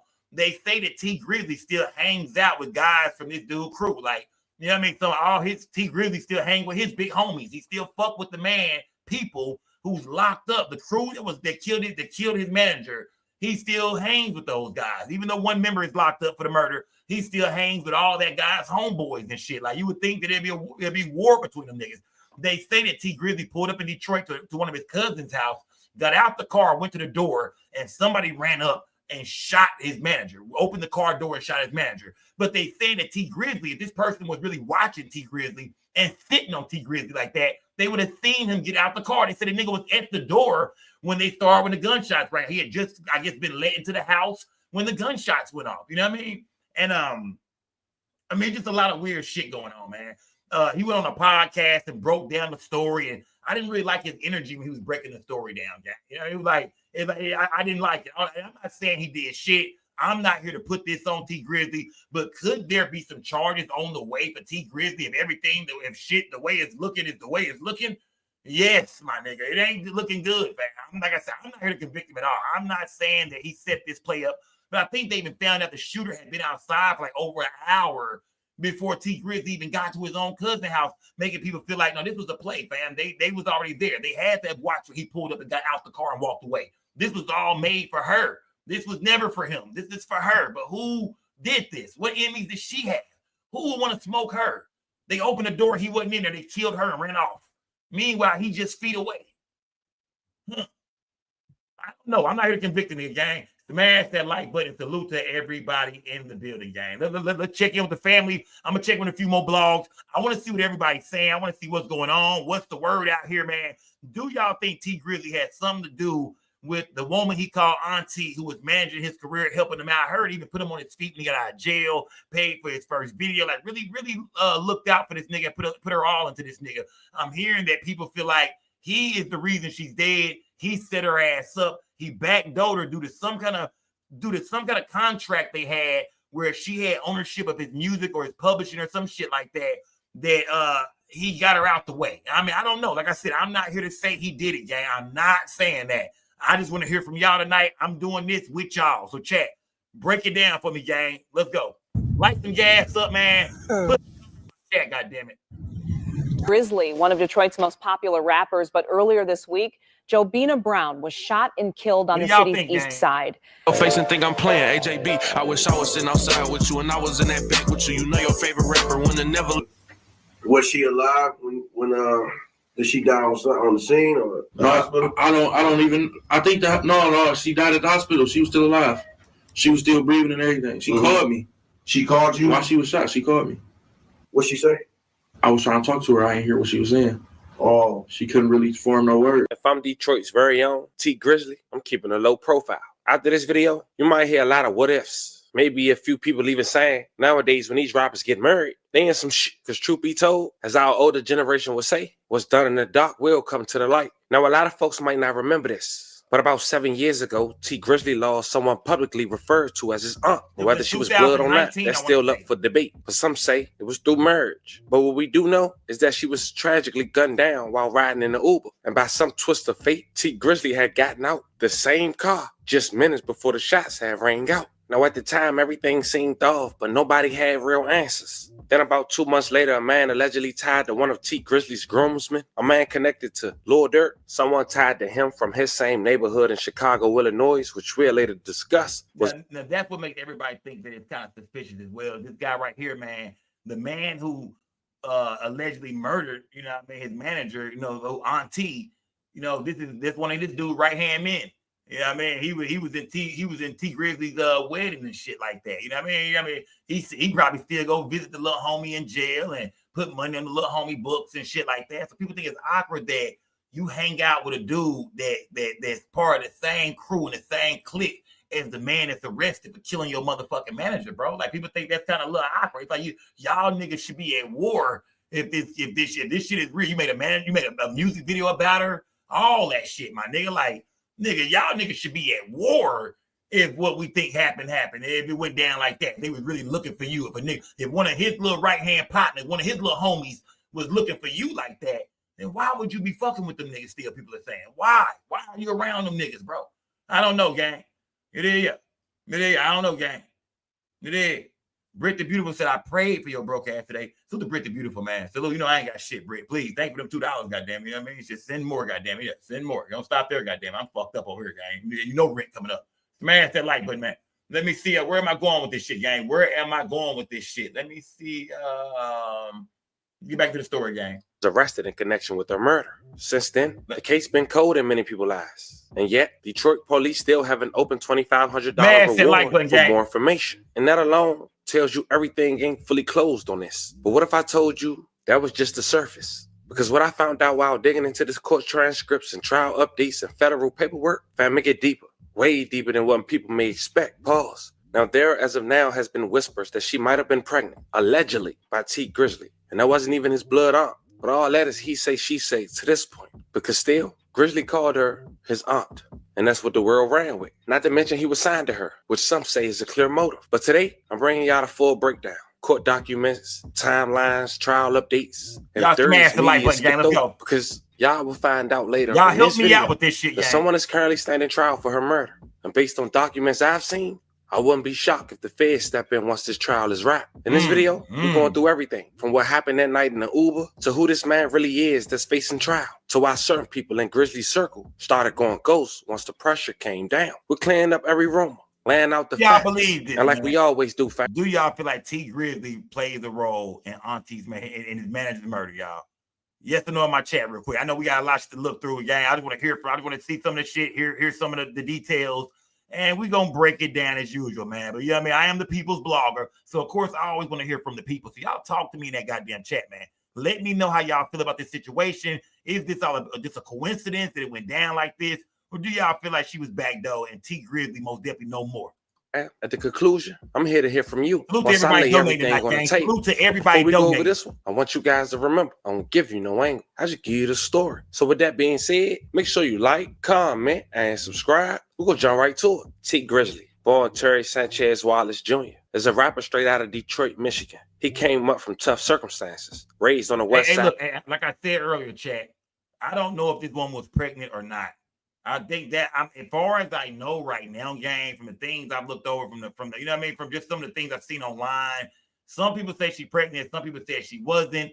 But when I looked through the court files and shit like that, you know, of the young man who was charged, I didn't see anything about this woman being pregnant. I didn't see that. So maybe I missed something, gang. I didn't see it. If she's pregnant, if y'all believe she was pregnant, put a 1 in the chat. Because like I said, I've been looking around. I heard some people say she was pregnant. But then again, when it comes to the actual court dockets, I didn't see anything about her being pregnant. So let me know in the chat. Put a 1 in the chat. She's pregnant. Put a 2 if no, that's just some bullshit. Because we're here to separate the real from the bullshit. Like I said, I wasn't there, just like the rest of these bloggers. So let's break it down for real, gang. Put a 1 in the chat if you believe she was pregnant. Put a 2 in the chat if you feel like, nah, I don't think she was pregnant. Smash that like button. Salute to everybody. Bill, y'all donate to the platform. Salute to everybody, gang. His mom was sentenced to 20 years when he was just a teen, and his dad was killed in the streets. But instead of folding, Grizzly took to music. He gained national attention in 2016 with his breakout single, First Day Out. All in for your life. Being broke did something to my spirit. Ass niggas to plug me. They act like they couldn't hear. Now, that was a track he dropped just months after being released from prison for a robbery case tied to Kentucky, as he rapped about. The track blew up fast, doing millions of views in days, and earning cosigns from legends like Jay-Z and LeBron. Boom, boom, boom, boom. Hit the Rolling Stone with the rollie on. Jack Portfolio. From there, the momentum only grew. He dropped mixtapes, albums, and landed features with stars like Lord Durk and Meek Mill. But like most rappers with street ties, fame didn't come without a cost. The night he almost lost his life, or did he? Instead, his quote-unquote aunt did. In August of 2019, everything changed for T Grizzly. He was riding through Detroit in a black Chrysler 300. A little after 9 p.m. on the 3600 block, a 3-mile drive on Tuesday, when the driver exited the vehicle, shots were fired from an unknown location. That driver was allegedly T Grizzly going to his other aunt house at the location of the 3600 block of the 3-mile drive. A woman who took the stand today, almost 7 years later, which we'll later talk about. The bullet stuck Jobina Brown. May she rest in peace and love and condolences to her family. Grizzly, one of Detroit's most popular rappers, but earlier this week, Jobina Brown was shot and killed on the city's east side. Tonight, we're hearing from a local radio show host who worked with Brown. 7 Action News reporter Anu Prakash joins us live from the scene to tell us how Brown is being remembered and what police are saying. Anu. Well, Glenda, Detroit police tell me that homicide investigators are still working on this case, still trying to figure out what led up to the shooting here on 3 Mile Road just off of Mack. Meanwhile, those who knew Brown say she was kind-hearted and a hard worker. She was a sweetheart. She was a good person. She was the type of person that would look out for you, do whatever, she could to help you. Bushman, host of the Bushman Show on 97.9 WJLB, first got to know Jobina Brown 3 years ago. He called her JB. She was the manager and aunt of Detroit rapper T Grizzly. She also managed Detroit rapper Sada Baby. Sources say on Tuesday night around 9:30, the 41-year-old was sitting in a Chrysler 300 with 2 other men here on 3 Mile just off of Mack. Police say as one of the men got out of the car, she was shot and killed. JB, I love you. I miss you, but I will never forget about you. You were a queen and you were awesome. Bushman says he's been getting calls and comments on social media from people across the country, those who've gotten to know Brown and some who are fans of T Grizzly. Bushman says Brown was a young woman who was committed and kind. It was like her first time managing, but she grasped the knowledge of how to manage an artist and was running with it. And shot 8 times, right? How many times was she shot, gang? After hearing about her death, he shared this video of Brown in the studio with T Grizzly in May of 2018. She was fixing his hair, taking care of him like Bushman says she always would. I wanted to share something for people to remember her by. When you're behind the scenes, you don't always get the credit for the things that you do. And I want people to understand who she was and what she meant to T Grizzly, Sada. And as he continues to pay tribute to her, he just hopes the questions surrounding who took her life won't remain unanswered much longer. Just want to know why. What made you do that? You know, what caused it? What was going on in your mind and in your life that you felt like you had to pull a gun out and pop? Now, I did reach out to T Grizzly's management company, but haven't heard back yet. Meanwhile, if you have any information that can help police solve this case, please call Detroit Police Homicide. Live on the city's east side. At the time, no arrest was made. Police made a flyer for $2,500 for information leading up to an arrest and JB's demise. But see, Grizzly decided to make a trap in dedication to JB. Check it out. So you know your favorite rapper when they never let them guys get you. I would have shot them, left them dying, leaking in the street. When the rain was smoked. But just 2 months after JB lost her life, the feds and the state had made an arrest. A place 4.5 hours away from each other, a little under 300 miles in Chicago, Illinois. A man that was also connected to one of T Grizzly groomsmen, also on his rap label, whose name is Booker, real close to Lord Durk and OTF. Apparently, the perpetrator and Booker are from the same neighborhood. They also go by 600 in Chicago. His name was Jermaine Whedon, a.k.a. Wu-Thang. Come on now, y'all. Come on, man. That's not kind of awkward. Now, like I say, I'm not here to convict no nigga. I'm just going off what's online. We just breaking down what's in the news. I'm not here to put no case on T Grizzly, no shit like that. I mean, but it ain't a little awkward that your groomsman, if a nigga make you a groomsman in his wedding, that mean you one of my partners, nigga. You top 5, my niggas. You know what I mean? As far as the niggas I trust around me. We do business together. We partners. We done did songs or whatever business they got together. We've been rocking for a while, my nigga. And your little partner, your little homeboy, one of your little niggas in your crew, supposedly murdered my manager. You know what I mean? Supposedly was looking for me.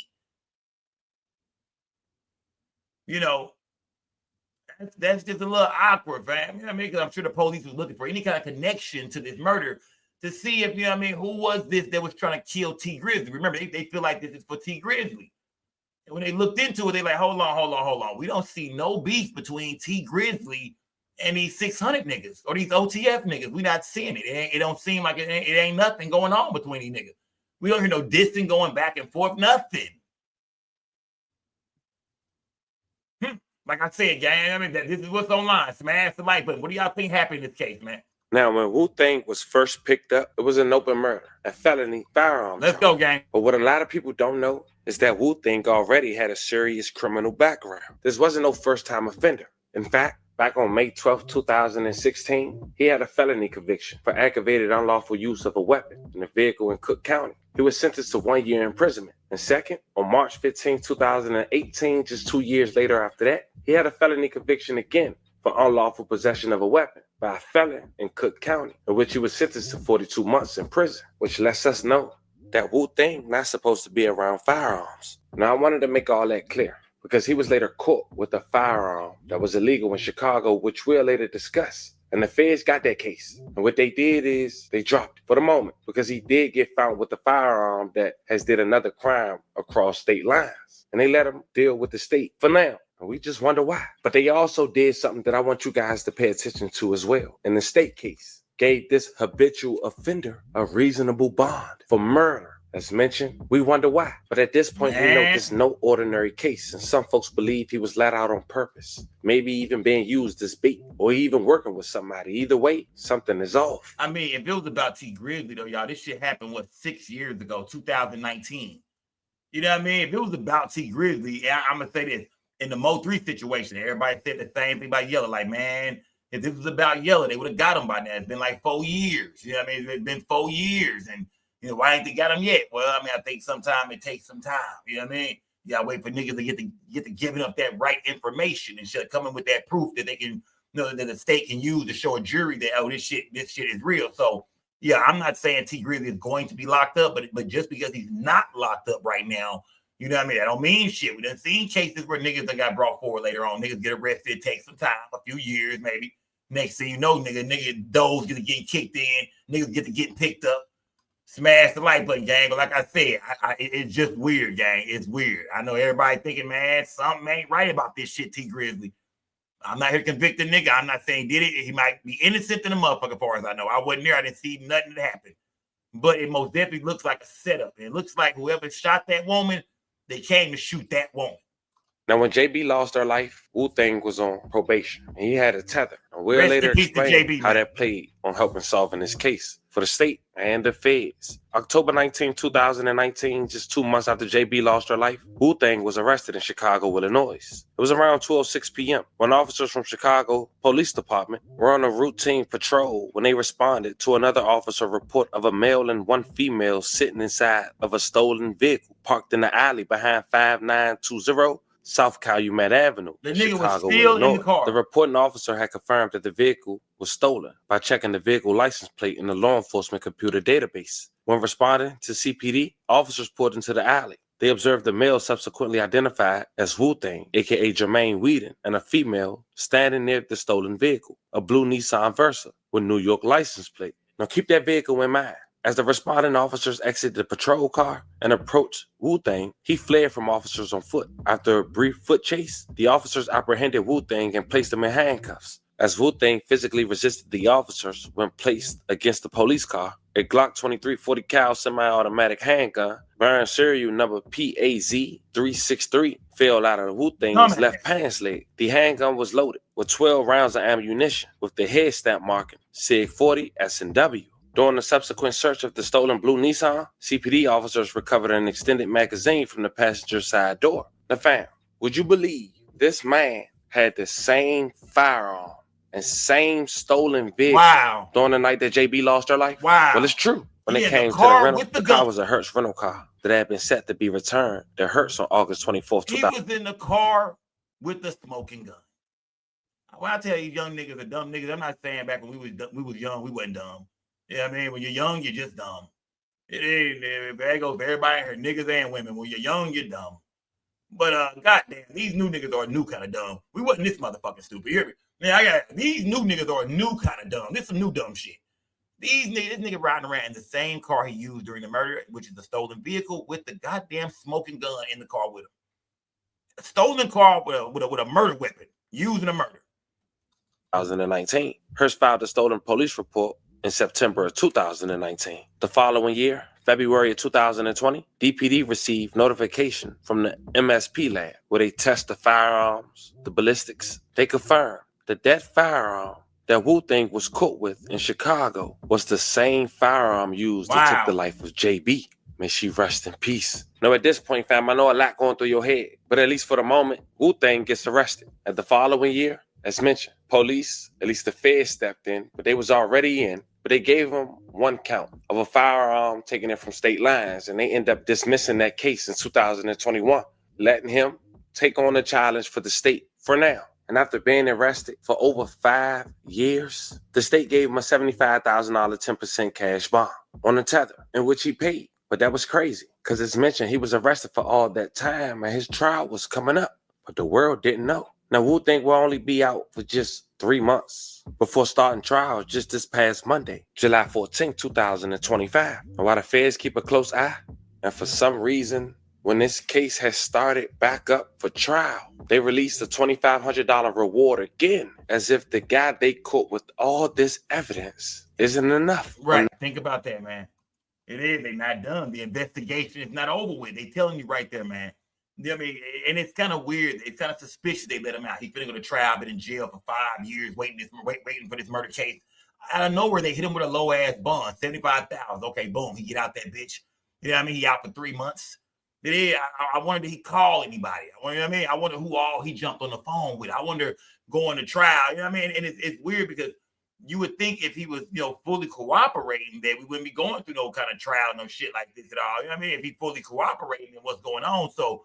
It's hard to say what's going on, but maybe they let him out to get something, till they bring us back something and we can talk. He ain't got nothing. Maybe he has tried to snitch, but he ain't got it. You know what I mean? Maybe he ain't got enough, man. I mean, who knows? Did a nigga try to snitch, but he ain't got nothing? I ain't got no payment. I ain't got no messages. I ain't got no recorded calls.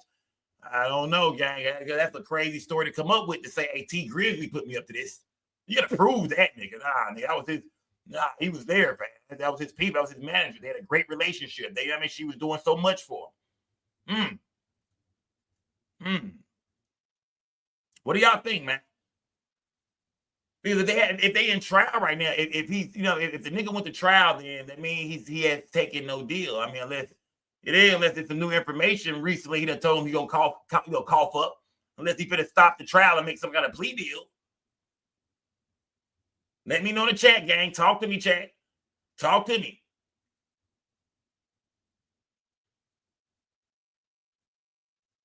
Positive Energy said, why would he get her killed? I mean, the story goes is that she owns the rights to his music, or I'm not for sure if his money is all in her name, but I think she owns like a lot of his, I don't know if it's his publishing or what it is, but they saying that he wanted to get a lot of his shit out of her name, and I guess he couldn't, so the only way to do it was to have her knocked off. I don't know if that's true or not. The internet was saying at one point in time, this was his real auntie, that this was some, incest shit. He was fucking on his auntie. That nigga T Grizzly was fucking his aunt, his mom's sister. He was dicking her down. That wasn't true. Then they said she was pregnant. I don't know about that part. We didn't hear nothing about that on the news, none of that. We just watched the whole news clip about the girl when she got killed. We didn't hear nothing about her being pregnant. So there's a lot of shit online. It's not true that a lot of these bloggers have given y'all, but over here we want to keep it 100, gang. That's why I listen to y'all listen to me. Nigga, we break down what's really going on. So I think we might be able to take that pregnant shit out of it. I'm not for sure if that's real or not. Smash the like button. Not the sole person responsible, which probably indicates a recent bond and the feds letting go of the first charge for now. And the Family TV will hopefully start filming from now on this trial on Twitch and YouTube, on the second channel, and many more. But I was able to catch it today, although the audio wasn't allowed for screen recording while looking. You can only screen record if the audio picks up from another device. And I didn't know that today. But I took some key notes. And the house that T Grizzly allegedly stopped at the day JB lost her life to go inside. Remember we said that was his aunt's house? Another aunt? Well, she took the stand today. And to sum up 8 hours for you guys in 60 seconds, I say this. That rumor that's floating around that T Grizzly got his alleged aunt pregnant, the state believes that. Not the Family TV, not Reddit, the state. And there was one damaging answer from the aunt on the stand. And it seemed like it was bigger than... Like they said the state believes that. What they mean believe? It's either she was pregnant or she wasn't. The autopsy would have, that would have gave, the autopsy would have told us that. So is there an autopsy that says this woman was pregnant? I think we would hear that on the news or... Like, where did the state get this shit from? I gotta start tuning into this trial. Where is the state getting it from? There, and I'm not saying he wasn't sleeping with the woman or whatever. I don't know what I can't say. I don't know. I have no clue. But But it must be rumors out there they were sleeping together, messing with each other. But like how they say I'm trying to see how the state is saying we believe that she was pregnant. I mean, did they bring out evidence? Did they show it? Did family members come out and say, yeah, she said she was pregnant? Did the autopsy show? Yeah, the woman was pregnant. She was this far along. I gotta start watching this trial, gang. Smash that like button. Look at Auntie. I gotta go back to Auntie real quick. Look at Auntie. Auntie look like she do not got time to be here, man. You could tell. You just look at Auntie face and tell she get fucked up on them 211s every night, man. She drinking goddamn me, nigga. I'm talking about Auntie getting faded, nigga. This is the last place Auntie want to be is in goddamn court. But they say Auntie was on the stand for 8 hours. And they say she dropped some gems. They say, break it down what she said. Auntie dropped a few gems. Yeah, Auntie just got a drunk face, nigga. Auntie ain't hardly got time to be at this motherfucker. Auntie got a goddamn spade game tonight to be at, nigga. Dominoes, nigga. Auntie run the goddamn candy house, nigga. Y'all got her fucked up, nigga. Smash that like button, gang. Oh, wasn't allowed. Remember we said that was his aunt's house? Another aunt? But she answered from the window to see what was going on. And then that when T Grizzly heard the shot on the stand, and it seemed like it was bigger than the alleged defendant. The question was asked by the state. Does she remember the aunt mentioning that when T Grizzly heard the shots inside the home, he ran to the window to see what was going on? The aunt responded, no, she didn't say that. I said they must be tearing him up right now. Yeah. All good, man. So tonight, everything happened, man. Can you kind of go over that night? What? Now I'm not for sure what podcast it is he doing. Gotta be some nigga in Detroit or something like that. He was doing something. He played a video game, and the dude asked him, "Can you go over the night, man? Break down to us what happened the night. You know what I mean? That your manager JB got killed, man. Can you walk us through there?" And to me, y'all tell me how y'all feel about T Grizzly when he tell this story. I don't know this man. I don't know his energy. I don't know how emotional he get. It did happen 6-7 years ago. At the time of this interview, I'm not for sure how long ago it was, but But tell me, do y'all think his energy is kind of off? Like he's really not making eye contact with the dude. I know he's playing a video game, but to me, when you tell a story like this, you kind of something gonna come out of you. You know what I mean? Some emotion, you gonna pause the game, you gonna look the nigga in his eyes, and you tell him kind of what went down. Like, I was supposed to have died that night. So niggas pulled to blow my head off, but they killed her, man, an innocent woman, man. So I mean, y'all just tell me I'm not saying he lying or he telling the truth. I don't know, gang. I'm listening to y'all tonight. Tonight I'm watching my check. Suit the goddamn Ricky Couch. Suit the Ricky Couch for that super sticker. Shout out to Ricky Couch. You sound like a lazy ass. The last name Couch, I just see it just a lazy ass nigga. Ricky Couch. Smash that like button, gang. Salute to just a weed smoking ass nigga. Smash that like button, gang. Salute to everybody in the building. Tell me, how do y'all feel about T Grizzly when he tells this story? Are y'all feeling like what he's saying is the truth, or do y'all think it's some bullshit? Like I said, we don't know. This is not the lie detector test. Just tell me how y'all feel about his energy. I know y'all was at the studio. I seen you on your Instagram. Yeah, so we was at the studio with Guapo and Jay Swan or whatever. And I'm going over my cousin's house, my older cousin. Mm-hmm. He was real close with my pops. It's like my pops' brother. Mm-hmm. And I always try to, show him some love because that's another wound we really ain't healed from. Okay. You know what I'm saying? So I went over there and I was telling her, like, come in the house. And she like, no, I don't want to go in. I'm begging her to come in the house. Mm-hmm. You know what I'm saying? Like, certain areas, you just got to move right. Right. You know what I'm saying? It ain't about where you at. I could go anywhere I want to. Right. But I got to move right. Right. You know what I'm saying? So if I'm moving right, can't nothing happen to me. So I'm telling her to come in the house. She like, no. Because JB was kind of like funny acting about dirty houses. Okay. And stuff like that. The house wasn't even dirty, but to her, she just a clean, real clean person. Okay. It's like, no, I don't want to go in them. I don't like the eye contact. I don't know. I could be wrong, but I just feel like if I'm telling this kind of story, I'm kind of just looking at a nigga telling the story. It's like the whole time he like looking over here, talking to a nigga over here. And you can see the video game is paused at the time, I'm guessing. I mean, the nigga ain't playing the game. Like you see some shit is paused. So I mean, I could be totally wrong, okay? I'm just observing. I could be fucking wrong, man. But he says that that JB, his manager, did not want to go into his auntie's house because she don't like dirty houses. Now, has she been in that motherfucker before? I mean, I'm sure she know your family, your people, everybody around you and shit like that. I think they went in an Uber or something. I don't know if they in a regular car or Uber or what they in, but I guess he was just going up there real quick to say what's up to his family, his auntie, and his dip. I'm not for sure. I'm not for sure how long he was supposed to be there or what he was really there for. He said he was in town or around the way, and you know what I mean? And he pulled up on his auntie crib. He said he's going to pull up over there. He pulled up over there.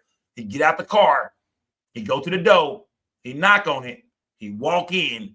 The minute he get in the crib and shit like that, boom, boom, boom, boom, boom, gunshots go off. He run outside. The vehicle she was in is now gone. He thinking, well, maybe they heard some shots or something. They just burnt off and they gonna spin the block, come back. He don't know what's going on. All right, smash the like button, gang. Smash the like button. How do y'all feel? Is anything weird about this story, gang? I gotta move right. Right. You know what I'm saying? So if I'm moving right, can't nothing happen to me. So I'm telling her to come in the house. She like, no. Because JB was kind of like funny acting about dirty houses. Okay. And stuff like that. The house wasn't even dirty, but to her, she just a clean, real clean person. Okay. It's like, no, I don't want to go in them people's house. I don't want to sit on their furniture and all that stuff. I'm like, all right, I'll be right back. Wouldn't that be kind of offensive to you, my nigga? That's your cousin, your auntie house. You know what I mean? Your cousin, your auntie in them house. And she say, nah, I don't want to go to the folks' house. He said the house be clean. He said it's a clean house. So where did she get that it be dirty at? But he say, I mean, that's neither here or there. But he said that she don't like sitting on certain people's couches and shit. Like when you look at her in her photo, she look like a round the way girl. She look like a regular. She don't like no prissy, stuck up ass. You know, she don't look like. She look like a round the way girl, like a hood chick, like a woman that she know how to handle this business because she know her. You know what I mean? She know the street. She know how to deal with y'all young niggas. A pretty tough chick. So I don't know, but that just like a lame ass reason for her not to get out the car. You did. Some people feel like he might have told her not to get out the car. Give me 1 second. I'll be right back. In Detroit, in the hood, just leave her in the car. I think she should be more afraid to be in the car by herself or with just an Uber driver, just a driver with no gun than going to these folks' house. I don't know, gang. Smash that like button, man. Like I said, I'm not here to convict this nigga. I'm not saying he did it at all. I'm saying everything is just online and we breaking it down and the dude sound kind of fucked up. So I'm knocking on the door. Funny acting about dirty houses. Okay. And stuff like that. The house wasn't even dirty, but to her, she just a clean, real clean person. Okay. It's like, no, I don't want to go in them people's house. I don't want to sit on their furniture and all that stuff. I'm like, all right, I'll be right back. So I'm knocking on the door. My people's taking so long to come to the door. You know what I'm saying? Mm-hmm. And they finally come to the door. As soon as I see her, as soon as I see my auntie, she about to open the door. I hear a whole bunch of shots going off. You know what I'm saying? Behind me, I hear a whole bunch of shots going off. 2:30 a.m. So I get down because I'm thinking they about to come to the side and start, you know what I'm saying, shooting at me, and I ain't got nothing on me at the time. My cousin ran out with a gun. I'm like, perfect. So we ran out on the street. When we ran out, my driver was gone with no cars out there. I'm like, okay, she was in the, so what was the vehicle? She was in the car, like she was in the car. She was in the car. Okay, she was in the car on the street. So my cousin ran out with the gun or whatever, and we ran out in the front to see what's going on and to if somebody up on us, we gonna get them off us. So once we got outside, once we got in the front where they was at, my driver gone. He just look like a nigga that's lying. The nigga look like he lying to me, dog. I'm not even gonna sit there and play with y'all right now. The nigga look like he lying, man. I ain't gonna lie to y'all, man. It's just his body language and shit, the way he telling the story. You ever heard niggas telling you a bullshit? You ever seen a nigga telling you a bullshit story that's making up shit? You know what I mean? Some of it might be the truth, but you know, this nigga adding on shit and all kind of. Then I pulled out my pistol, my nigga. I got shot all them niggas, fam. I mean, nigga, everybody was running. People was running everywhere, nigga. I set that bitch off, nigga. Everybody. Yeah, right, nigga. Get the fuck out of here, nigga. Fucking dumb. This nigga just sound like he just telling like a lie, my nigga. Then my cousin came out with the gun and you know we had it's like he just throwing in pieces and shit. Like he trying to remember how he always told this fucking story. You know what I mean? Like, man, my cousin came out with the gun and telling shit don't matter. Then he had it on because just in case anybody try to get down on us, we was gonna run down on them. You know, we don't give a fuck about that. What happened, bro? What happened? Any get back? You niggas talk that get back shit all the time, nigga. You know who did this, nigga. Have you said anything? Have you said fuck this nigga yet? Have you made a track yet? Have you dissed any of his partners? Anything yet, bro? Like, you know what I mean? Usually when it comes to some shit like this, nigga, there's more to be said. And he could be a street nigga where he on some nah, nigga, that should be handled. You know what I mean? Don't worry about it. We know what happened. We know what's going down. I ain't gonna say nothing. He could be a live street nigga like that. I ain't putting no crime on this nigga. But it's just kind of awkward, man, how he telling the story, gang. A lot of y'all, this shit awkward to me, man. He telling it like he's lying, man. The nigga just his body language, the way he looking away, the way he's telling the story. The nigga just come off to me like he's fucking lying. I could be wrong, though. Like I said, I'm not here to convict the nigga. I could be totally wrong. There's no cars out here. Okay, wait, let me ask you this. So was you had to enter to the back door or something? Yeah, I was side door. Okay, I get you. Okay. But basically, I don't even know what's going on at this point. Okay. So we in the front, I look in the street. I don't see no glass in the street. So I'm like, oh, they straight. You know what I'm saying? That's probably some, I didn't even think this had nothing to do with us. Okay. You feel me? Right. But my cousin still came out there with a gun though. So I was cool with going out there. I'm like, I ain't see no glass in the street. I'm thinking they heard some shots and pulled off. Okay. So now I'm mad now. Like, y'all heard them shots. Why would y'all leave me over here? Right. You feel me? You could at least call me and told me, like, it's too much going on over here. Come on, we gone. You know what I'm saying? To my driver ended up calling me, like, and told me what happened. So basically what happened, they walked up to my door and opened my door. You know what I'm saying? Some niggas opened my door trying to get at me. End up hitting her up. Would they hit her? I don't like the way he said that. Some nigga was trying to open my door. They opened my door, like trying to insinuate that nigga, this was for me. They opened my door. They opened your door because you was the last one to get out that motherfucker. That was the door they knew was unlocked. It is. That was the door they knew was unlocked. And some tells me if they didn't open that door, think about it, they opened your door. Think about it. It's like you being the last nigga to leave my crib, and next thing you know, some niggas run up in my shit. And it's like you coming to my house and saying, I'll be right back, my nigga. I'm gonna go downstairs and get something out of my car. And I'm like, all right, bet. You walk out. 10 seconds later, some niggas walk in with the guns. Fam, what the fuck, nigga? I'm blaming you, nigga. You set me up, nigga. You set me up. You set me up. The niggas didn't wait around for you. They weren't looking for you, nigga. I mean, you set me up, nigga. If they was looking for T Grizzly, man, they would have been sitting outside watching. They would have seen that he got out that car and went to that crib, man. They opened the door because they were told that bitch would be unlocked.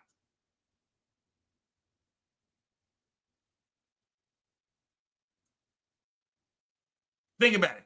Most niggas would have pulled up and just shot the whip up. Boom, boom, boom, boom, boom, boom, hit that bitch up. That nigga opened the door. What made him think that door was unlocked? That's a crazy word. Think about that. It's like a nigga just twisting your doorknob and walking in your motherfucking house. What made you think my motherfucking door was unlocked, nigga? What the fuck? That's a crime you don't even understand. Like, nigga, what the fuck? You want to kill nigga? Kill you, nigga? Fuck, you twist my doorknob, nigga? What made you? How did you know my door was unlocked? And that's the part, bro. Niggas don't walk up and just open doors. That's not how niggas get down. Niggas don't walk up and open car doors.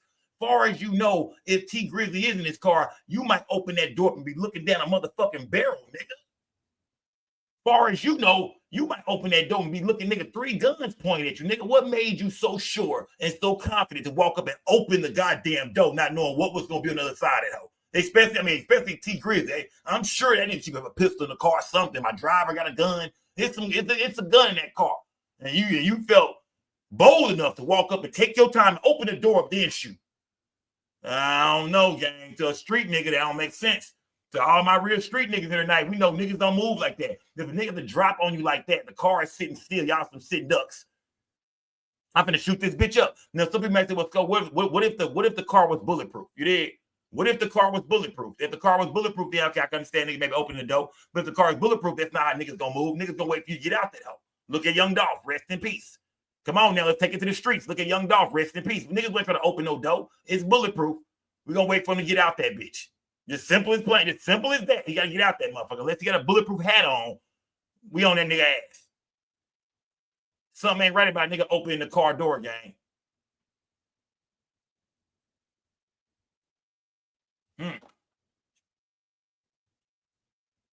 And if y'all think it was the Uber, oh, that's really suspicious. That's really suspicious. That's even more suspicious. That's even more suspicious. And the driver wasn't shot.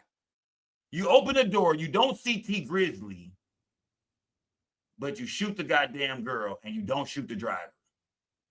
You open the door, T Grizzly's a big fat ass nigga with some dreads.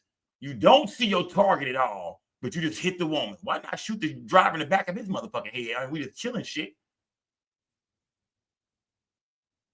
He's saying his driver. I see on the chat saying Uber driver. I'm not for sure which one, but T Grizzly keeps calling it his driver. I'm not for whether it was the Uber or a goddamn his own vehicle. Either way, they went through the door that he got out of last. Niggas don't walk up and open car doors up. You feel me? It don't matter to me if it was an Uber or if it was his own car that he had a driver. Either way, he wasn't driving. They were in the back seat. He get out the car. A nigga walk up and open the door up and shoot in. Come on, Kane. Come on, man. It is.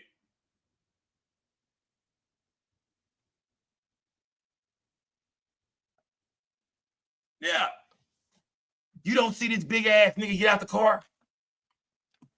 Right? You didn't see this big ass nigga get out the car? King 318, I never said he was in the car. We know he's not in the car. We say he get out the car. He go in the house. A shooter runs up and opens the car door. That's all. I mean, like I said, that's like you niggas walking out my house, tell me you finna go to your car real quick, and when you leave out my door, somebody else comes in busting. I'm blaming you, nigga. You did that, nigga. You set that up, nigga. You set that up. You set that up. That's how I would look at it if it happened to me.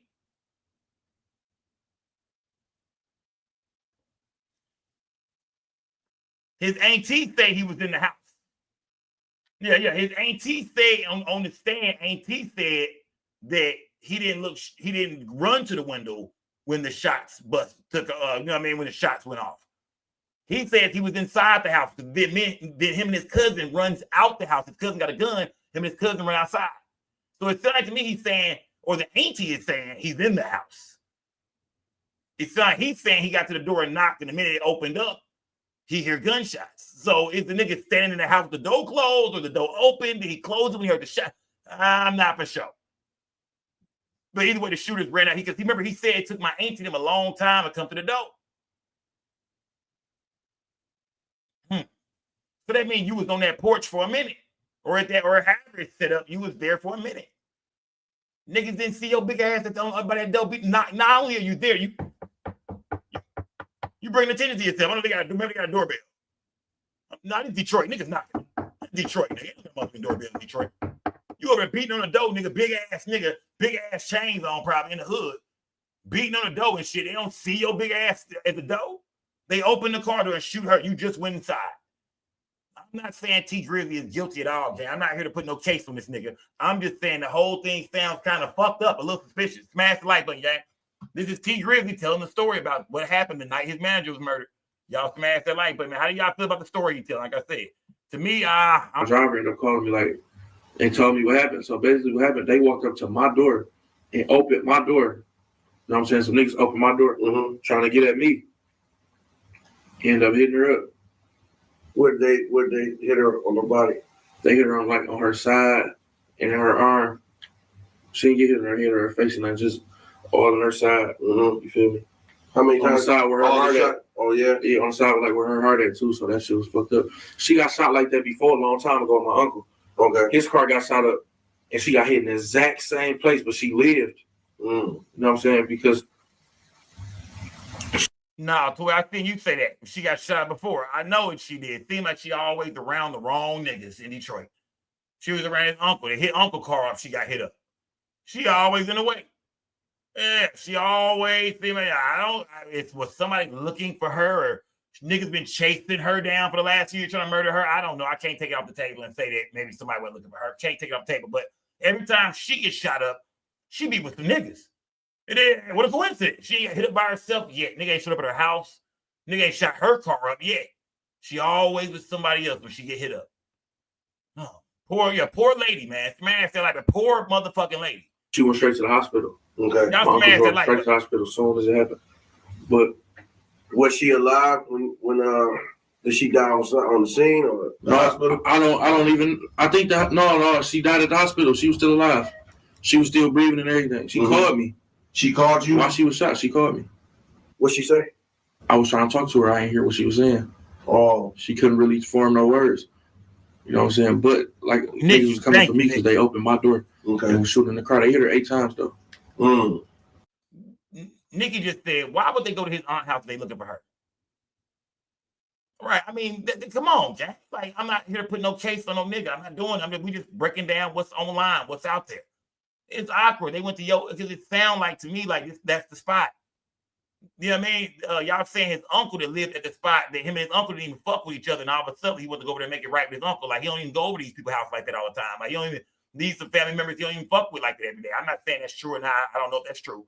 I don't know if that's true or not.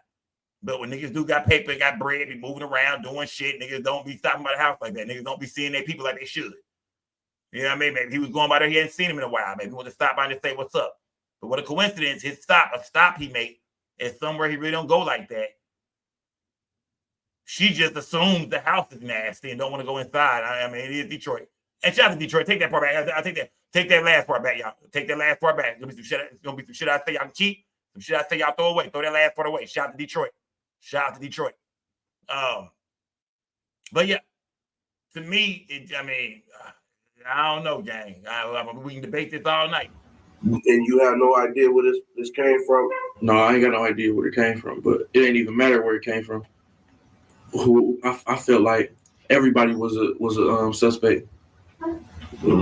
I felt like everybody was a suspect. So even if a person wasn't a suspect, if I didn't like that person, it was escalated. My dislike for them was escalated times 10. Now we laid it all out. The come up, the tragedy, the arrest, the strange bond, the trial. You see just how deep the situation runs. And even though the facts are still on the table, the silence around the case speaks just as loud. You got federal interests that suddenly disappeared, and a suspect with a serious rap sheet walking free on bond. In a courtroom now, being told the victim may have been pregnant by one of Detroit's biggest rap stars. On top of that, you got a key witness, the aunt, saying T Grizzly didn't even react when the shots went off. To the streets, that don't sound right. To the court, it raises questions. To the fans, it's a full-blown mystery. Now, it's time for you guys to let me know how you feel in the comment. Man, like I said, man, I'm not the one to put no case on no nigga, man. You know what I mean? It just all look a little funny, man. Skull T Grizzly was in the city for a limited time. She's his manager. Everyone knows she's with him. Toy, I get what you're saying. You know what I mean? Yeah, y'all know Toy gonna break it down. She's gonna look at it, each and every way. But this way right here, Toy, some niggas was hunting her down. She with that nigga all the time. The shooter came from Chicago, Toy. This sound like a planned hit to where the shooter wasn't even from there. Do she got any? Think about it. The shooter, they got the shooter toy. They can connect her and the shooter for nothing. Besides T Grizzly being cool with them niggas. That was the only connection between her and the motherfucking shooter was T Grizzly being cool with them niggas. Come on, Toy. You don't know what I mean? Come on, Toy. Join the side. It sounds the, you know what I mean, the most common sense. There's no connection between her and the shooter besides T Grizzly is cool with some of the big shooters, some of the shooter's big homies and shit. Some 600 OTF niggas. That's the only connection. Them young niggas don't, I mean, she ain't had no beef with them niggas, as far as I know. I mean, they can't find no connection why these niggas would be looking for her. You know what I mean? That's why they say the case is still open. That's why they putting reward money out. That's why they still asking a lot of questions. It's because they like, we can't find no reason for this young nigga we can't find a reason for this. We can't find nothing he had against her. Like, he don't even know this goddamn woman.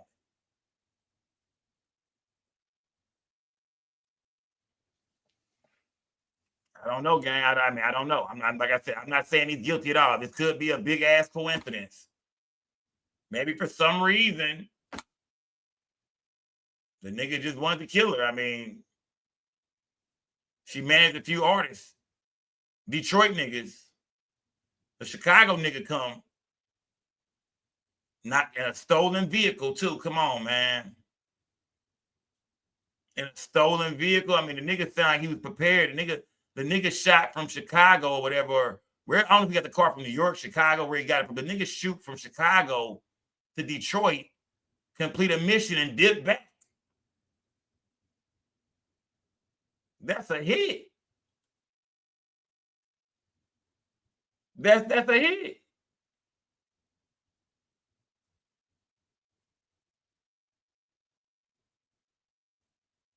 I never said T Grizzly was cool with the shooter. I said he was cool with some of the shooter's partners. For sure. You know what I mean? I want to know the groomsmen in the wedding.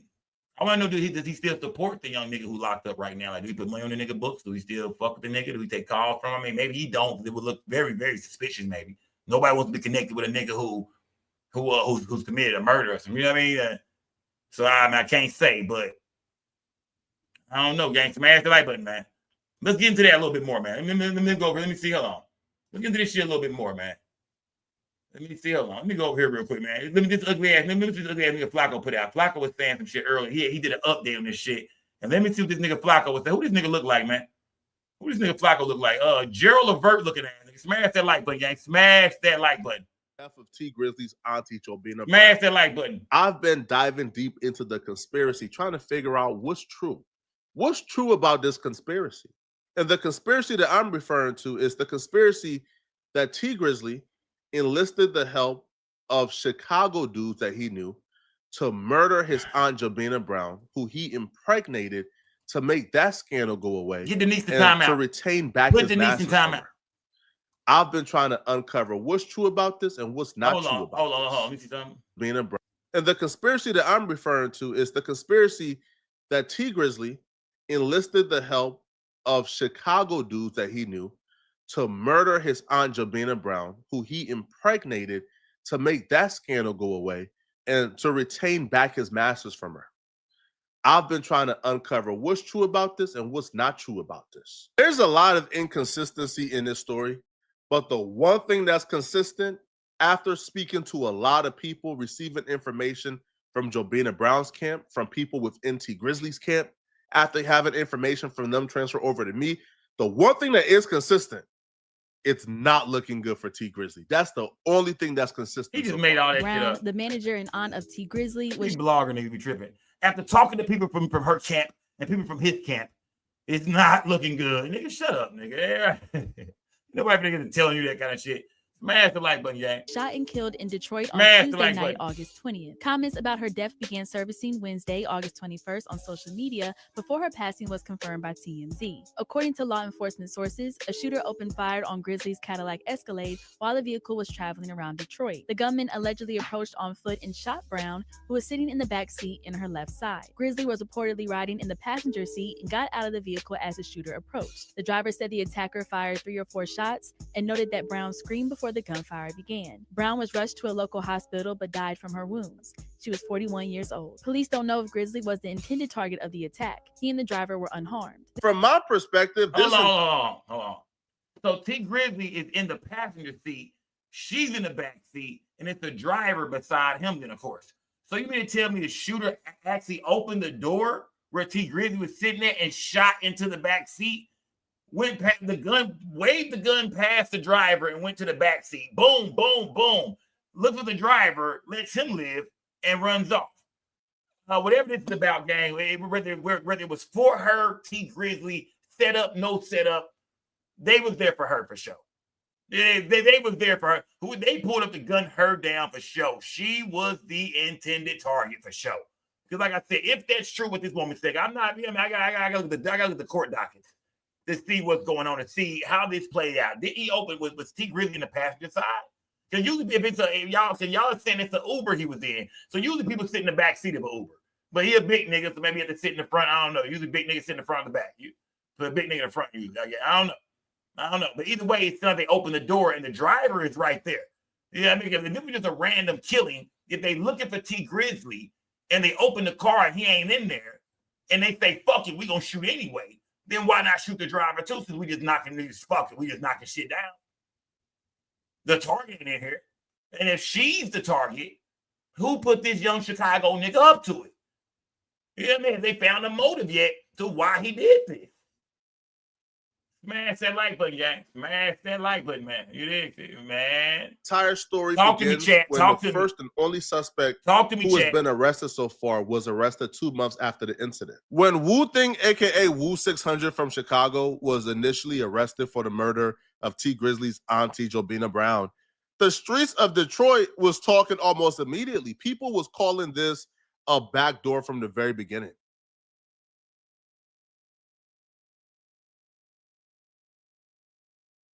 Everybody on the east side know that, nigga. Them been facts. What you talking about? Somebody I think who sent him a message. Some auntie got smoked by 600 buka, no faking.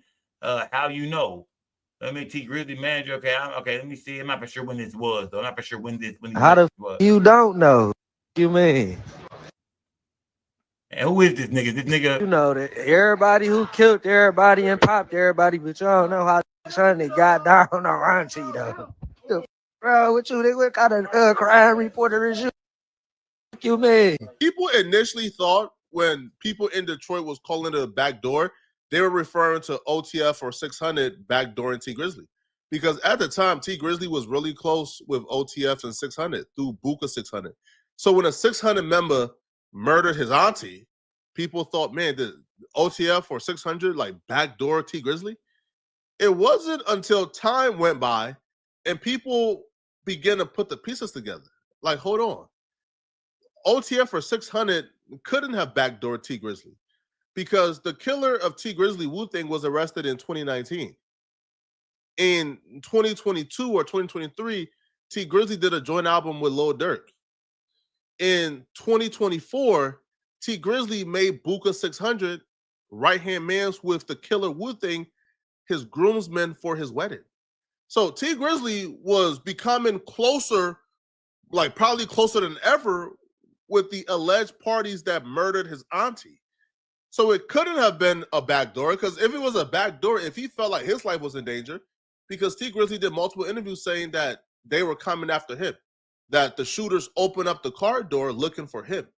So if the parties who murdered your auntie was actually looking for you, then you wouldn't be like friendlier with them. You wouldn't be closer with them. You wouldn't make Buka 600 your groomsman. You wouldn't, right, like do a song with Lil Durk or a joint album with Lil Durk. And the only Lil Durk ties here is Buka 600 is signed to OTF.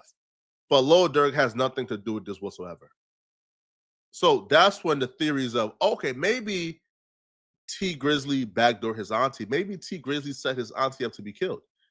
Now, I have the full indictment of Wu-Tang, and the full indictment, I believe, tells a story that leans more towards somebody backdoor that auntie. I don't know if it's T Grizzly, but the indictment and the story told in the indictment lends me to believe that somebody backdoor that auntie. Let's get into the full indictment and what evidence they got on Wu-Tang that led to his arrest. The police was able to trace the getaway vehicle, which was a blue Nissan with the license plates HRK 4937. They traveled to Michigan the day before, and then 2 hours after the homicide, they traveled to Chicago. The vehicle was a rental car, so when they didn't return the vehicle after the homicide, Hertz Rental reported the vehicle stolen. Even though the vehicle was reported stolen, even though the vehicle was involved in the homicide 2 months prior, Wu-Tang was still driving around Chicago in that vehicle, knowing how hot it was. Well, he was parked in the alleyway one night, October 19th, 2019. He was parked in the alleyway. The police pulled up because they ran the tags and they seen the vehicle was reported stolen. They attempted to initiate a stop. He ran away. He was eventually caught. He was ultimately arrested and charged for being in possession of a stolen vehicle. But get this, and this is where you really start to look at these dudes like, yeah, y'all are just professional doofuses. So on top of being caught in a stolen vehicle that was used in a homicide 2 months prior, he was also caught with a firearm. And after ballistics was done on the firearm that he was arrested with, ballistics shows that not only was the vehicle connected to the homicide, not only was the vehicle identified as being the getaway vehicle of the homicide of Jobina Brown, but he was also found in possession of the firearm that was also used in the murder of Jobina Brown. Ballistics shows that this was the firearm that killed Jobina Brown. This is where we introduce new information that I didn't include in my last video. And this is the part of the video where we start looking at T Grizzly a little crazy. We start looking at T Grizzly with a side eye here. You see, T Grizzly told the story of what happened the night of the murder. T Grizzly stated that he was with his auntie / manager, Jobina Brown. They made a last-minute stop at one of his other auntie's crib for him to check on some business. Jobina Brown decided to stay in the car and wait outside because she didn't like germs. He was only going to go inside and come back out right away. It was a last-minute pit stop, right? Let's hear T Grizzly tell the story, and we're about to find out why this new information that we received kind of blow up that version of the story. It kind of, not only would I say debunks it, but kind of makes us start thinking that maybe T Grizzly is telling some fibs here. So the night everything happened, man. Can you kind of go over that night? We listened to this I know y'all already. was at the studio. I seen you on your Instagram. Yeah, so we was at the studio with Guapo and Jay Swan or whatever. And I'm going over my cousin's house, my older cousin. Mm-hmm. He was real close with my pops. My people's taking so long to come to the door. You know what I'm saying? We heard most of this. We heard most of this. And they finally come to the door. As soon as I see her, as soon as I see my auntie, she about to open the door. I just hear a whole bunch of shots going on. You know what I'm saying? Behind me. I hear a whole bunch of shots going on. So I get down because I'm thinking they about to come to the side and start, you know what I'm saying, shooting at me, and I ain't got nothing on me at the time. My cousin ran out with a gun. I'm like, perfect. So we ran out on the street. When we ran out, my driver was gone with no cars out there. I'm like, she was in the. So what was the vehicle? She was in the car. Like she was in the car. She was in the car. Okay. She was in the car on the street. So my cousin ran out with the gun or whatever, and we ran out in the front to see what's going on and to, if somebody up on us, we gonna get them off us. Basically, what happened? They walked up to my door and opened my door. You know what I'm saying? Some niggas opened my door trying to get at me. End up hitting her up. Where they hit her on her body? They hit her on her side and her arm. And y'all noticed that T Grizzly said they was trying to get at him. So he's not saying that his auntie was in, or or auntie, his manager. He's not saying that she was in no shit with no niggas. Like they had been through some shit with some niggas trying to get at her before. It was rumors out there she had a bag on her head. You know what I mean? Like it was some shit going on with her. You know what I mean? Like, I mean, if it was, he never knew about it because he felt like they was there for him. This came out his mouth. Them niggas was there for me. These niggas, this had to have been for me. Smash that like button, gang. You know what I mean? And her head or her face, and I just all on her side. You feel me? How many on times? the side where her heart at? Oh yeah, yeah, on the side like where her heart at too. So that's T Grizzly said the killers were looking for him because he exited out of the vehicle from a specific side of the car. When he exited out of the vehicle, he went to the side porch to get let in. The killers couldn't see he was at the side porch, but they knew what side of the vehicle he was in. So when the killers seen the vehicle was parked, they went to the vehicle and opened up the side of the vehicle that T Grizzly was sitting in before he exited out. They opened it up and began to shoot at the auntie. Y'all don't think that's suspicious, gang? Y'all don't think it's suspicious? They knew which door he was sitting in. They knew which door to open. They knew which side of the car he should be on. But they didn't see his big ass get out the car. Like, I mean, I'm not saying he's guilty. That's one thing. I'm not saying he's guilty. I'm just saying, after breaking down everything online, most definitely looked crazy in the motherfucker, man. It looked crazy. I'm not saying he's guilty, but they knew which door to go to. They knew which side of the car you were sitting on, but they never seen your big ass exit the vehicle. All right, you know what I mean? All right, smash the like button. Because they thought the auntie was him, because they thought he was sitting there. Again, if the killers couldn't see T Grizzly because he was at the side porch, that would mean they didn't see T Grizzly get out the vehicle because they would have just followed him. Then that would mean the only reason why they would know that T Grizzly was sitting on that specific side was because they seen T Grizzly get in the vehicle on that particular side and they followed him to the location. Here's why that don't make sense. And here's why the facts of the case actually debunks everything T Grizzly just said and sort of opens this case up where anybody can be a suspect. And dare I say T Grizzly could be a suspect. Wu-Thing kept his phone on the entire time he committed this homicide. Oh, shit. I don't know what I would expect from someone who was still in possession of the getaway vehicle Young, dumb nigga. and the murder weapon, but he kept his phone on the entire time. And they were able to trace him coming into Michigan and leaving Michigan after the homicide. But they were also able to pin him at the crime scene. And this is why T Grizzly's story don't make sense at all. The cell phone towers pinged Wu-Thing's cell phone at the murder scene for more than an hour and 56 minutes. Wow. They saying the shooter was there at the AT house at 7 p.m., nigga. He drove off at 8:56 after the shoot, nigga. They saying that the goddamn shooter was there the whole time. So all this, didn't see him walk in. Them niggas been posted up. They've been waiting. This was the spot. For some reason, somehow they knew T Grizzly is going to be here tonight. This is the place. This is where we at. Remember, T Grizzly says it's a pit stop. This is somewhere you don't even go all the time. This is just a pit stop for the night. I'm just stopping by over here. But now they have evidence, cell phone tower evidence that says Wu-Thing was sitting there at the AT house patiently waiting on T Grizzly's arrival.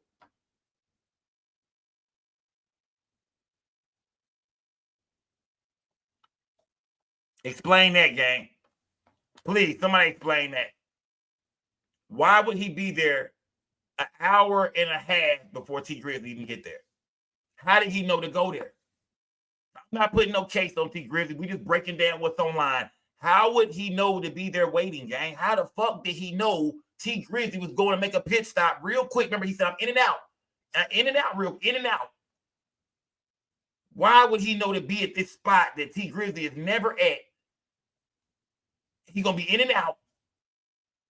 And them niggas been out there for an hour and a half, man. An hour and 45 minutes, man. Hour and 50 minutes. I don't know. I mean, T Grizzly say he pulled up, jumped out. Well, nigga, they should have gunned your ass down on the arrival. If they've been sitting out there for an hour and a half watching the scene with them with that thing loaded, they should have hit your ass up the minute you jumped out that car, fam. They should have shot that whip up the minute you pulled up. They should have hit you up, nigga. They could have patiently just, even if you pulled up and jumped out, they didn't know that was your car. You go inside. Let's wait for them to come out. We've been out here for a whole hour and a half already. Let's just wait for them to come out. If they've been out there, why go run to the car door he just got out of and open that motherfucker? We just seen you get out. We know you not in the car. We've been out here, nigga. We've been out here a long time ago, nigga. We've been watching the house. How did they not just wait for him to come back out or get him while he was going inside? I don't know, gang. I don't know, man. So it started pinging around 7 p.m. and continued pinging until 8:56 p.m., which is minutes before the shooting occurred. That means that Wu-Thing was at the murder scene for an hour and 56 minutes. He was at the murder scene for an hour and 50 minutes before T Grizzly and them got there.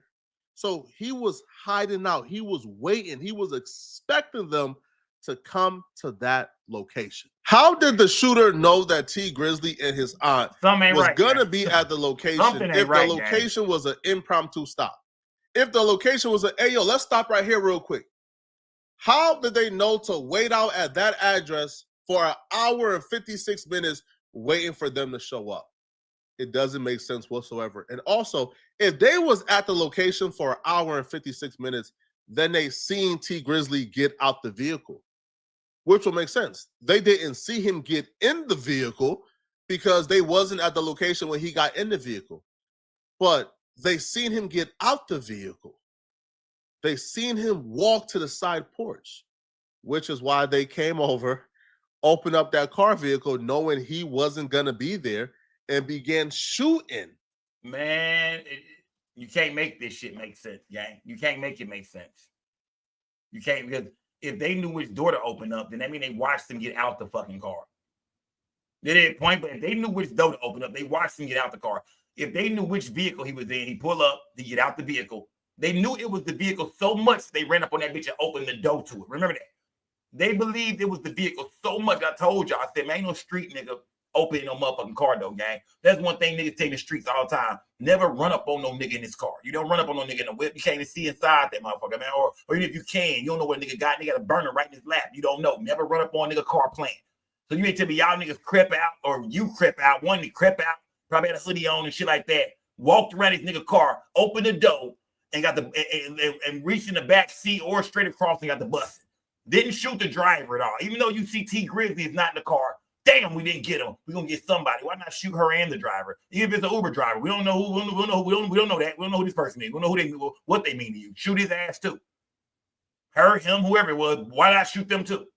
Since we just catching bodies, since we can't find T Grizzly, even though we've been out here for an hour and 50 minutes, we know this is the car he in. How do we know that? Because we just watched him get out this bitch, gang. Come on now, I'm tired of playing fucking stupid tonight. We only knew to run up to that car and open the damn door up because we just watched him get out. We've been out here for an hour and 50 minutes. That's how we chose the car. We didn't watch several cars pass by all night long. We knew that was his car because we just watched him get out. That's how we knew it was his. It ain't like he was driving a car that had his name on the side. It ain't like he was driving a camouflage Corvette like Young Dolph. This nigga's in a car that we don't, anybody could be in that car. How did they know he was in that car? If that's not a vehicle he in all the time, how did they know that was him? Because they watched him get out the motherfucker. That's why they felt so confident to run up and open the goddamn door. Come on, gang. Come on. Think about it.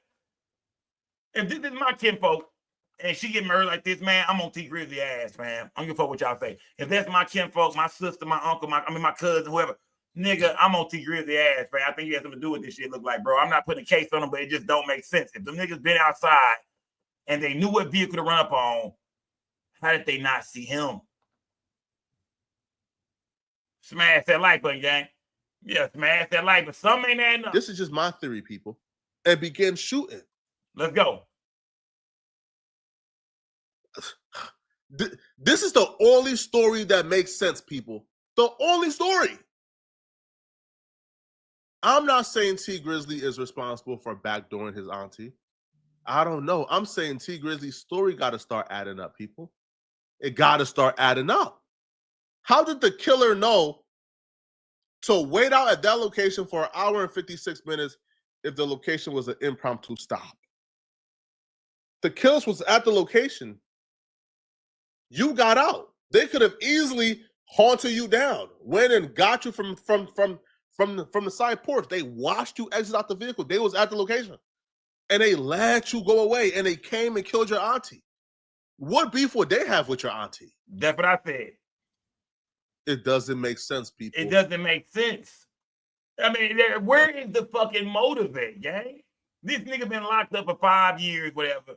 They gave his ass a $75,000 bond out of nowhere to let him on the streets for 3 months, and then now he in trial. What is the motive, man? Can we find a motive? Does anybody chat to the motive? Why did this young man kill T Grizzly's manager, man? What is the motive, man? What have y'all heard? I haven't seen. I haven't been watching the court dates. Is it something I'm missing? Did they already lay out a motive of why he did this? Because we do know that they put out a reward for this shit, and they still looking for somebody. It's not over with yet. They made it very clear. Crime Stoppers made it very clear they're not done with this case. There are more people that somebody else they're trying to bring forward. Man, something ain't looking right, gang. Something ain't looking right. We're going to hear from T Grizzly in a minute here, gang. Smash that goddamn. We're going to hear from T Grizzly in a minute, gang. Smash that like button. At all. T Grizzly offered up a response, and this is his response to everything you just heard, okay? I just think the niggas about to go around trying to clear no shit up because it is what it is. As far as like, you know, I ain't about to be certain shit you can't entertain. What? Let's run that back real quick. T Grizzly offered up a response. What? And this is his response. Listen to the response to everything you just heard, okay?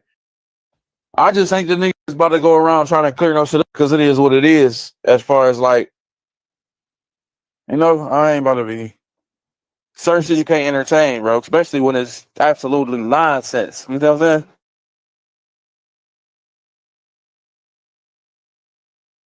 But you do got a lot of motherfuckers that go to the internet and think that everything they see on that bitch is facts.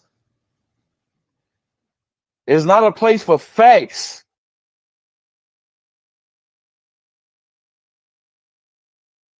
You can see some shit dead in your base chat that's not true.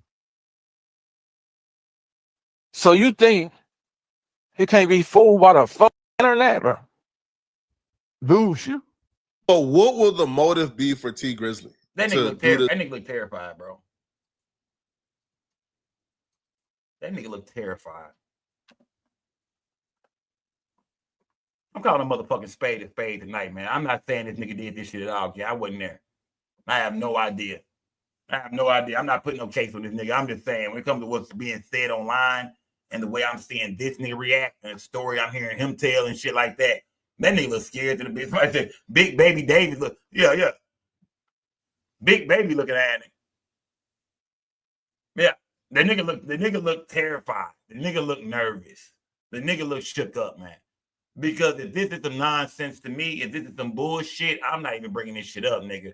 If you start accusing me of killing somebody close to me that I love so much and saying I did it, nigga, I'm not responding to that kind of shit, nigga. You're not. I don't give a fuck how many bloggers drop a video, nigga. I'm not even responding to that shit. That nigga look nervous. That nigga look shook up. That nigga, man. You did. That nigga, he don't look. He look like he been losing some sleep, man. Look at his hair and shit. Nigga like he been losing some motherfucking sleep, man. The nigga like he ain't been sleeping too good, man. The nigga look like he ain't been sleeping too good, y'all. Smash that like button, man.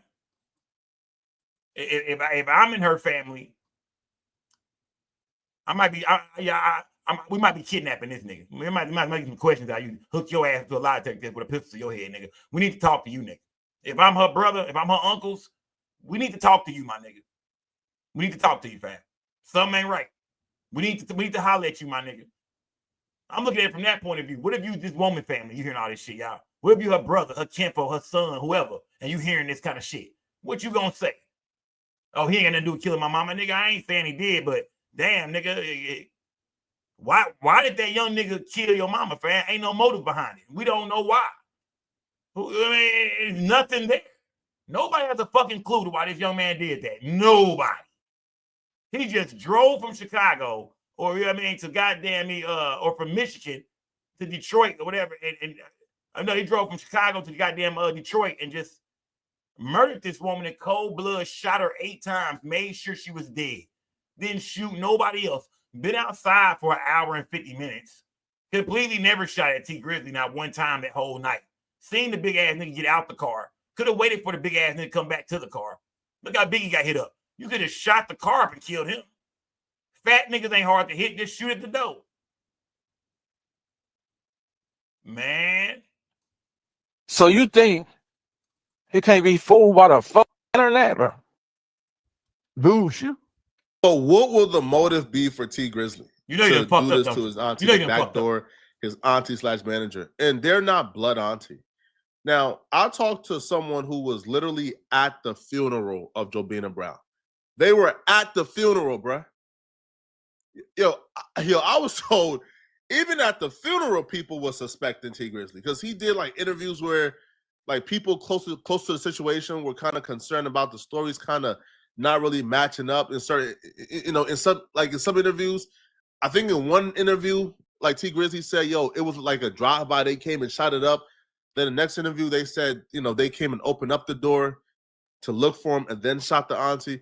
So again, those are not really a big deal, but it don't really line up perfectly.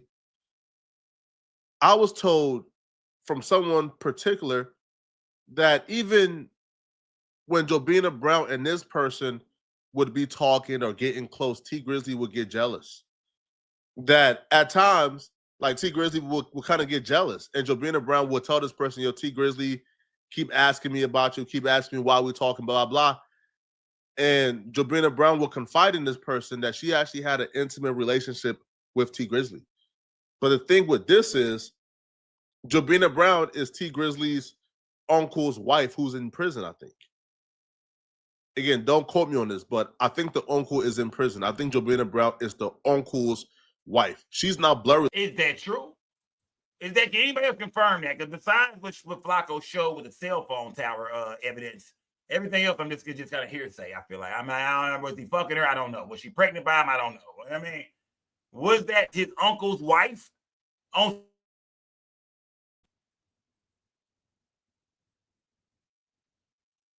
What was my nigga name on Men's Society that was locked up, gang? What was that nigga name, man? What was his name? That's all that Reggie I've been smoking lately, man. What was that nigga name on Men's Society, y'all, that was locked up, man? Damn, what was his name, gang? Damn, I don't want to look at the chat.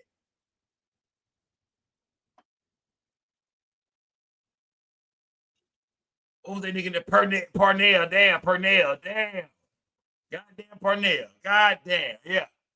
Damn, bro. I mean, is that true? I'm not for sure. Parnell, is that true?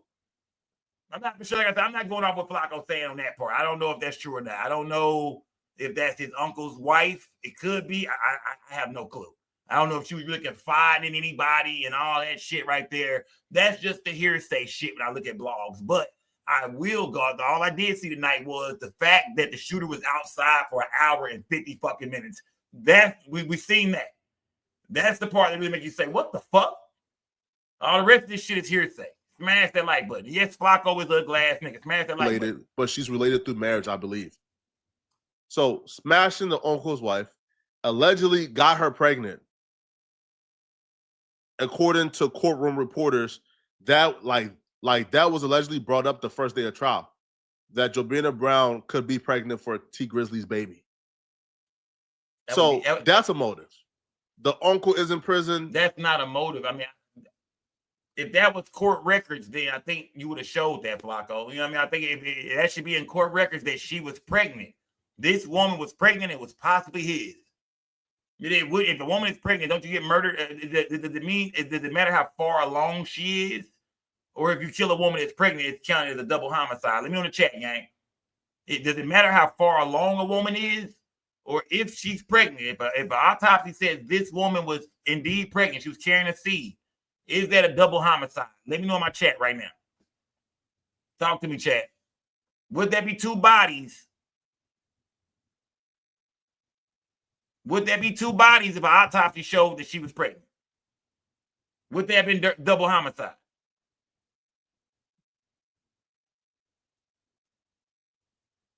Well, I mean, okay, well, if that's a double, then the young man ain't charged with double homicide. So, I mean, I don't know where this pregnancy shit is coming from. Like I said, I'm trying to figure it out. We want to break it down the right way, gang. It's some shit you keep. It's some shit you throw away. We want to break it down the right. I don't want to be believing shit that's not really there. But they say the prosecution is pushing this story. It's pushing this issue. It's saying that, she was pregnant by T Grizzly. Is there any proof to that? I don't know. You got her pregnant. She not trying to abort it. Man, we got to. Let's go, gang. Be one thing. Jobina Brown invested in T Grizzly really early on when nobody else would. Right? It is reported that she apparently owns a portion of T Grizzly's masters. He wanted it back. He signed a deal with her like fresh out of prison as like a management deal. He wanted it back. She wouldn't give it up. That could be motivation. I don't know. And I'm not saying T Grizzly is involved. What I'm telling you is the facts of this case doesn't really align with T Grizzly's story 100% or perfectly. Y'all let me know in the comment section, what do you guys think about this, okay? We're going to continue looking into this, man. Trial is on Monday. We're going to be watching that trial. Yeah, I need to tune into that too, guy. I need to tune into that. I got to tune into the T Grizzly. I ain't gonna call it T Grizzly trial. I mean, I got to tune in. I got to tune in, man. Let me see. I want to see this one more time, gang. One more time. Let me see one more time. Go around trying to clear no shit up because it is what it is. As far as like, you know, I ain't about to be certain shit you can't entertain, bro. Especially when it's absolutely nonsense. You see what I'm saying?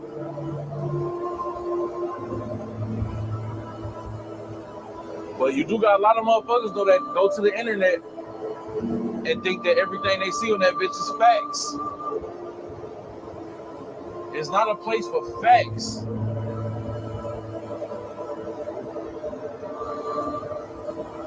You can see some shit dead in your face, chat. That's not true. So you think you can't be fooled by the fucking internet?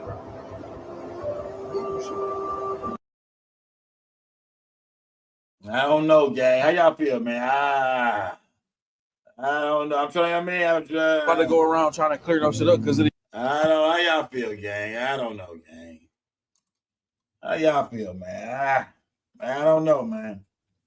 I don't know. You know what I mean? I'm trying to figure it out, gang. Like I say, man, it look a little weird, gang, for sure, man. Am I here to put a murder case on this nigga? Yeah, the music is fucked up, family. That music was fucked up. That music was sad to the bitch. That music sounded like a nigga was lying. But I'm not here to put, like I say, man. I don't know. I gotta watch the trial. I gotta tune into the trial to see what's going on and give y'all some updates on this shit, man, and see, you know what I mean, what's being said. But it is a suspicious case, man. It is suspicious.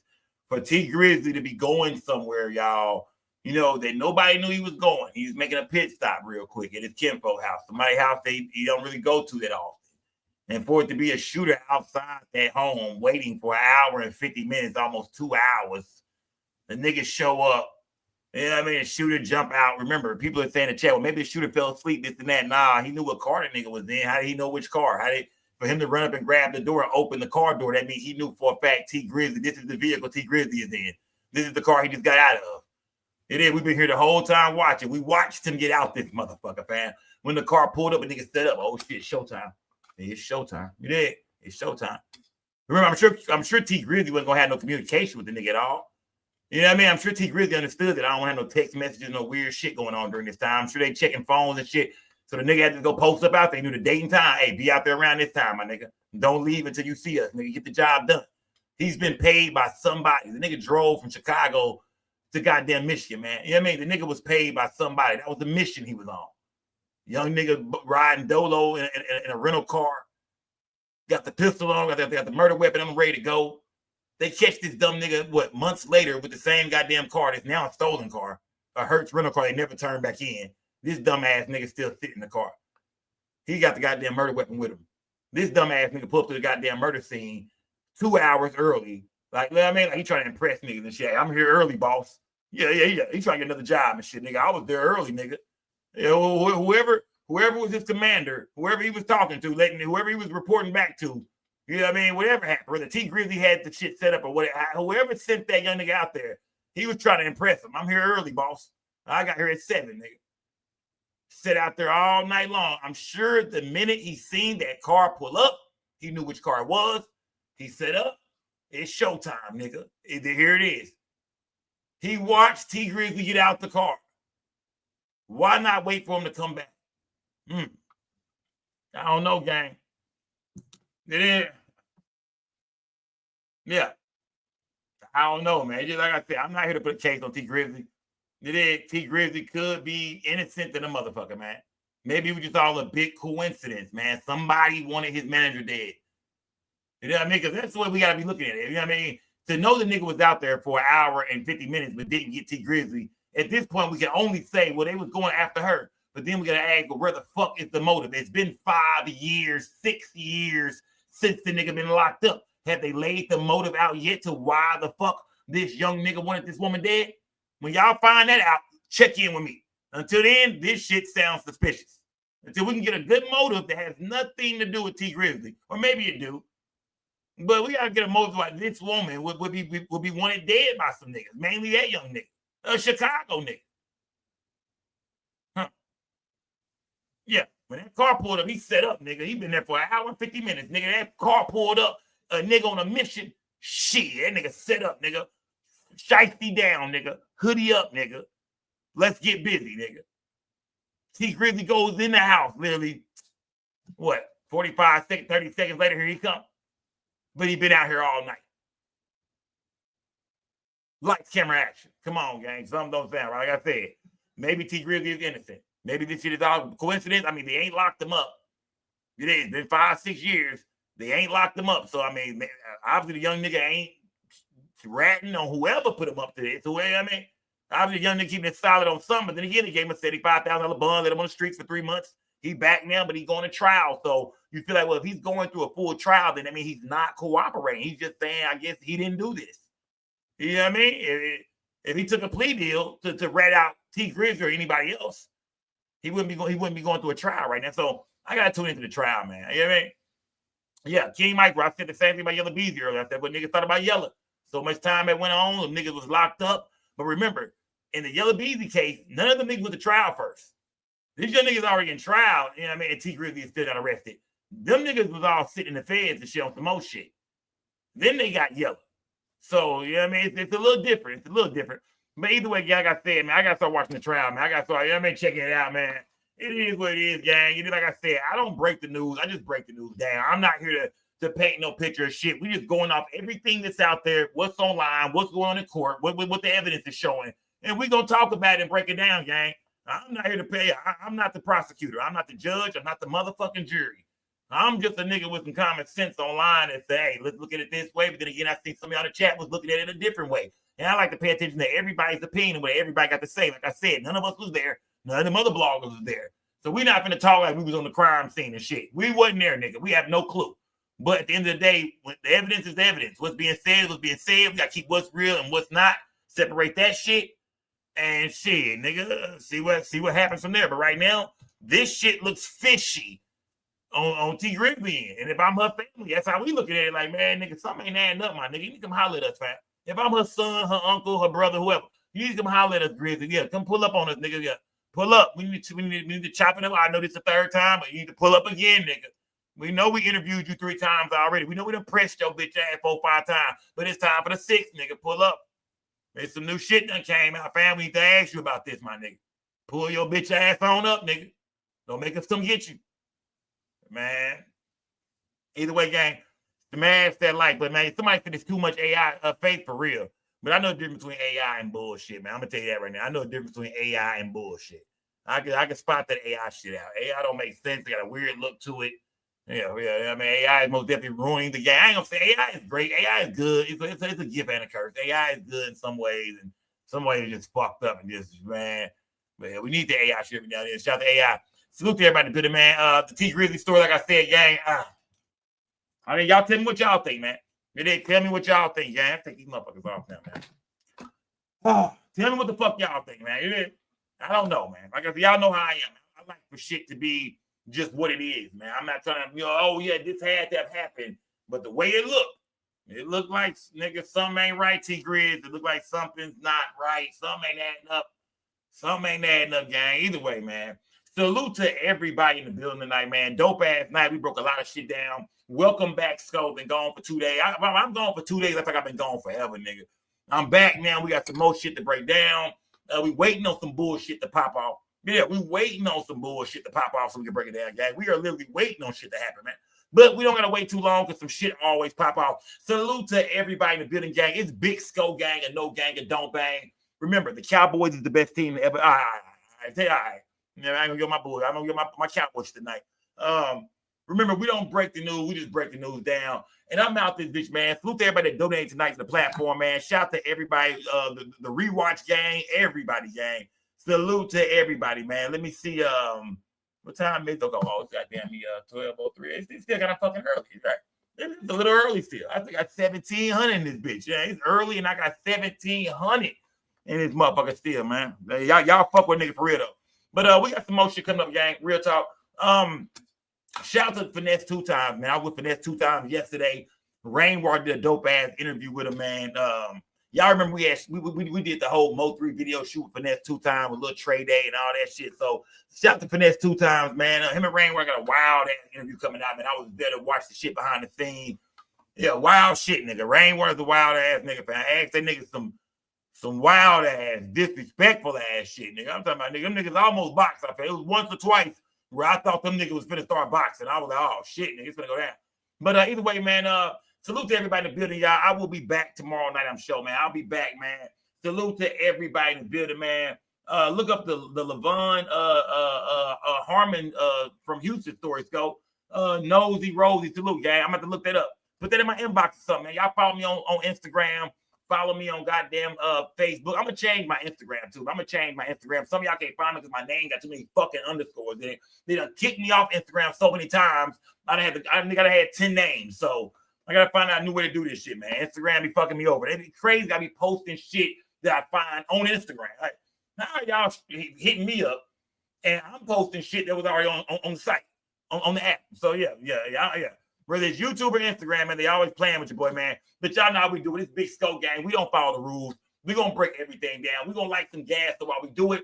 And I'm gone till next time. Salute to everybody in the building, gang. Let me see. Yeah, I see you motherfuckers tomorrow night, gang. I'm gone. To the whole gang, man. To the whole gang. I see y'all in the building, man. Y'all, it's your boy Justin on the scope. We don't break the news. We just break the news down.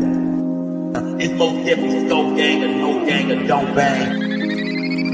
Hey, we're gonna stay real over here, man. Big Scope gang. Salute to everybody that watch this video. Make sure y'all like the video, subscribe to the channel, hit the notification bell. I do live streams all the time. It's Scope gang or no gang or don't bang. Salute to everybody that did it. Hold on.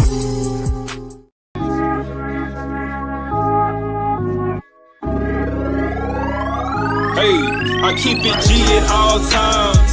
At all times, keep it G at all times. I ain't lying, keep it G, that's all I know. Hustling, flipping dope. Salute to a real G when you see us step in the soap. I keep it G at all times. She with me at all times. All this money in this bitch, oh can't you see it's all mine? I ain't got no 9 to 5 when you with me, it's all crime. In Frisco bringing the bitches, what you see it's all dime. In San Diego with 90 bricks, fly season all on my feet. Rest in peace, my nigga Guap, he used to put us on plenty links. Rest in peace, my nigga Dre, he used to tell us go spin that shit. Go to LA, get some bees, make a box and then send that shit. I've been flipping with Stony C, us niggas is getting rich. I'm feeling like Jake Prince, pull up in this step on shit. Clover G's is the mob, them the ones that I'm stepping with. Lil Flip put me on, so he the one who I'm repping with.